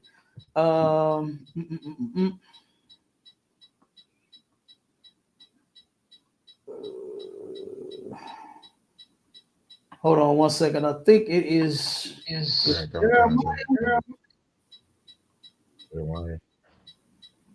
Second Chronicles. Give me Second Chronicles 7 and 14. And with that one, we're gonna get up out of here. Okay, Second Chronicles 7 and 14. All right, come, sir. It says, the book of Second Chronicles, chapter 7 and verse 14. If my people, which are called by my name. It's only one people called by his name, and that's blacks, Hispanics, and Native Indians, right? The Israelites. If we turn and do what? Keep going. That's called by his name. Shall humble themselves. Mm-hmm. And pray. Mm-hmm. And seek my face. Mm-hmm. Seek his face meaning obey him. Right? That means to obey him, seeking his face. That's what that's talking about. Seek what the Lord wants you to do, not what you think of to do on your own. Keep going. And turn from their wicked ways. We got to turn from them wicked ways, right? It's wicked to celebrate Christmas, your birthday, Memorial Day, Labor Day. What's tomorrow? Veterans Day, whatever. Your baby turning 2 and 1. The women. You know what I said? Christmas, all of that. Thanksgiving, right? All of these are unlawful. It's unlawful to do these things. It's unlawful to unalive people. It's unlawful to rob people, right? And carjack people. It's unlawful to covet your neighbor's house and his belongings and his wives and his children and all of that. It's unlawful to do those things. So if we turn from all of our wickedness, keep going. Come. Then will I hear from heaven. Mm-hmm. Then the Most High will forgive. We sitting here praying, right? We've been praying to God, right? Meanwhile, we eating pork, shrimp, crab, and lobster. Delicious. Yeah. Those are laws. He said delicious. I was just trolling y'all, being funny. I know what's happening. It's in the Bible. Those are unlawful meats, right? It's a lot of meats that are unlawful to eat, and there are some that are lawful to eat. And here we are praying to God, praying for peace. Every Sunday, the God said, he said he's not in temples made with man's hands. And where is the first place? Brother Timothy, let me ask you a question. When a person say they got to get right with God, where they say they got to go? Usually they say church, because that's what they've been trained to say. When the Bible says that God does not dwell in temples made with man's hands. Mm-hmm. He's not there in that church. You understand? God gave his laws and his statutes and commandments to be right here. You understand? To be inside of us. Not turn around and be in no building and you go sing and dance and foam all at the mouth and roll all on the damn floor and all that silly mess. You understand? Which is absolutely nothing. That is garbage, man. We ain't supposed to be doing that. But if It's we a free turn them concert, man. It's a free Yo, concert. that's all it is. You paying for that? Ain't free. Them tithes, nigga. That pastor want them tithes. You don't gotta pay all the time. You don't gotta pay. They want you to pay, but you don't gotta. Yes, they sending out collection notices now. You won't pay them tithes. You ain't heard about that? Well, if you register as a member, I'm sure, yeah. Hey, I grew up in there. I played scat on. You ain't sitting there for free for long, brother. That ain't happening. You ain't coming like you said and enjoying these concerts for free. You gonna have to do something. Not them big ones like you said earlier, Creflo Dollar and all of them. They sell tickets. You can't just go to that church and walk in. They sell tickets. You right about but I'm talking about like the Baptist ministry on top of the mountain and the Ebenezer and all that. You could just walk. You could walk in there and sit down. But look, they'll put a plate around. You put a plate around. You could throw $1 in there or something. But you know. So I guess technically it ain't free. Paying for it, then. You put them $2 in there. That's what my grandma used to give me. $2. You're right. She said, "Baby, here, put this in there." And she used to give me $2 while she putting in hundreds. Right. You understand all the money her and my grandpa was making. And I'm hip enough to understand that the books say that tithing is about food. No, that's a misunderstanding. And look, we can get to that on the next one, brother. You understand? Because we can actually have a conversation with you. You understand? You more than welcome anytime we go live. You understand? Right. I appreciate y'all having me on. Matter of fact, yeah, no sweat, brother. We appreciate you coming up. You understand? You in the chat? You in DMG chat? Which one is that? The Facebook chat. The link I saw. This one is y'all know who Neo Love is? Neo that be on here with DMG. Yeah. I found it in his chat because, like I said, the Ratchet Craig, the two Craigs, the Ratchet Craig, Classic Craig, Mika Wash, all of them is my peoples, man. Okay. So, I always, whenever I see it come up, I support, get on there, click the like and stuff like that to make sure that the algorithm, rocks with y'all. Okay, I got you. Like I said, I can't do it now though because, like I was showing y'all earlier, for whatever reason. Yeah, they clipped it somehow. Yeah. Well, we're gonna figure out what's going on. Like I said, I'm gonna just download and re-upload. That's how we're gonna do. Check this out. I'm gonna end up giving. I'm gonna have Craig and them give you my info so you can hit me up. So that way we can talk about doing some discussions, brother. If you're, what I'm saying, if you're interested, and then if you'll be able to follow the link, what I'm saying, and come up on the stage at any time, any show that we doing. All right. Right on. All I can bring is my deist point of view. That's all I got you, brother. You know what I'm saying? It's all good. You finished with that, Mashallah? You finished with the scripture? Yeah, come on, sir. Come on. Hey, that was it. Listen, all right. We gone, Israel. We out of here. Look, I appreciate everybody for rocking with us until we got clipped. We still live on the other ones, on the TikTok, on the fan base, and on the gram and all of that. But like I said, for the YouTube, like I said, be patient as we chop this video up and get it back out there. We are definitely going to get it back out there. And the water to you, brother. I mean, thank you for coming on. You understand? To the brother Timotheus. You understand? We appreciate you, brother. Timotheus, in the honor of God. That's what it means. Okay. I hear that. It's interesting that my whole name, because my parents named me Timothy Ezel, and Timotheus Ezel literally translates to he who struggles with honoring God. He who struggles with honoring God. Huh? That's I find it interesting. Okay, that's messed up that they named you that. And here you are struggling to honor God. But that's like I don't see it that way. I don't see it. No, when the live is over, I'll stay on and we can chop it up. We'll get you right. Now, actually, I got to get out of here. Oh, matter of fact, I'll just give you my information once we done. Yeah, so, I thought I sent him. Brother. You got anything you want to say? Yeah. Hey, come on. Look, go ahead. I close out, and you know what I'm saying. I know we're not online or nothing like that, but you know what I'm saying. I always check into ISUPK Atlanta, man. I always check into you know what I'm saying, Sharpen Sword Radio. You know, we do that too. DMG, it was a crazy thing, sir, when you was first bringing it up, identity crisis. And I listened to DMG introduction. That's an identity crisis, brother. When he got to salute niggas so many different ways, That's an identity crisis, man. So I wasn't gonna say it. I was just gonna wait to the end so I can give my little time to speak it. But nah, that's an identity crisis, brother. And we're gonna work on it, brother. We're gonna keep working on it, brother, man. You know what I'm saying? Hey man, y'all tune into ISUPK Atlanta, man. Y'all tune into ISUPK St. Louis. Tune to ISUPK.com, man. And I say shalom with that, bro. Damn right. Shalom, Israel. We gone. That was enough said. Real quick, let me clip the live. Yeah. I know I got about 30 seconds to make y'all feel it before y'all turn it off these days. That I might not even release it. But I be doing this shit for me, help me get through. I feel like I give until I can't, but most don't recognize it till I ain't. Blood on them covers, she hoping paint. Sorry mama, but it ain't. This world took a toll on me, and everyone that say they love me always seem to follow me. The same one that call me great, treat me like I ain't shit. I read between the lines, it's written all over your eyes. I see the disappointment in the eyes of the ones who want me dead, but I ain't never been scared, I tried to get there. Sometimes I wonder if I survived or did I die on that ride to that hospital.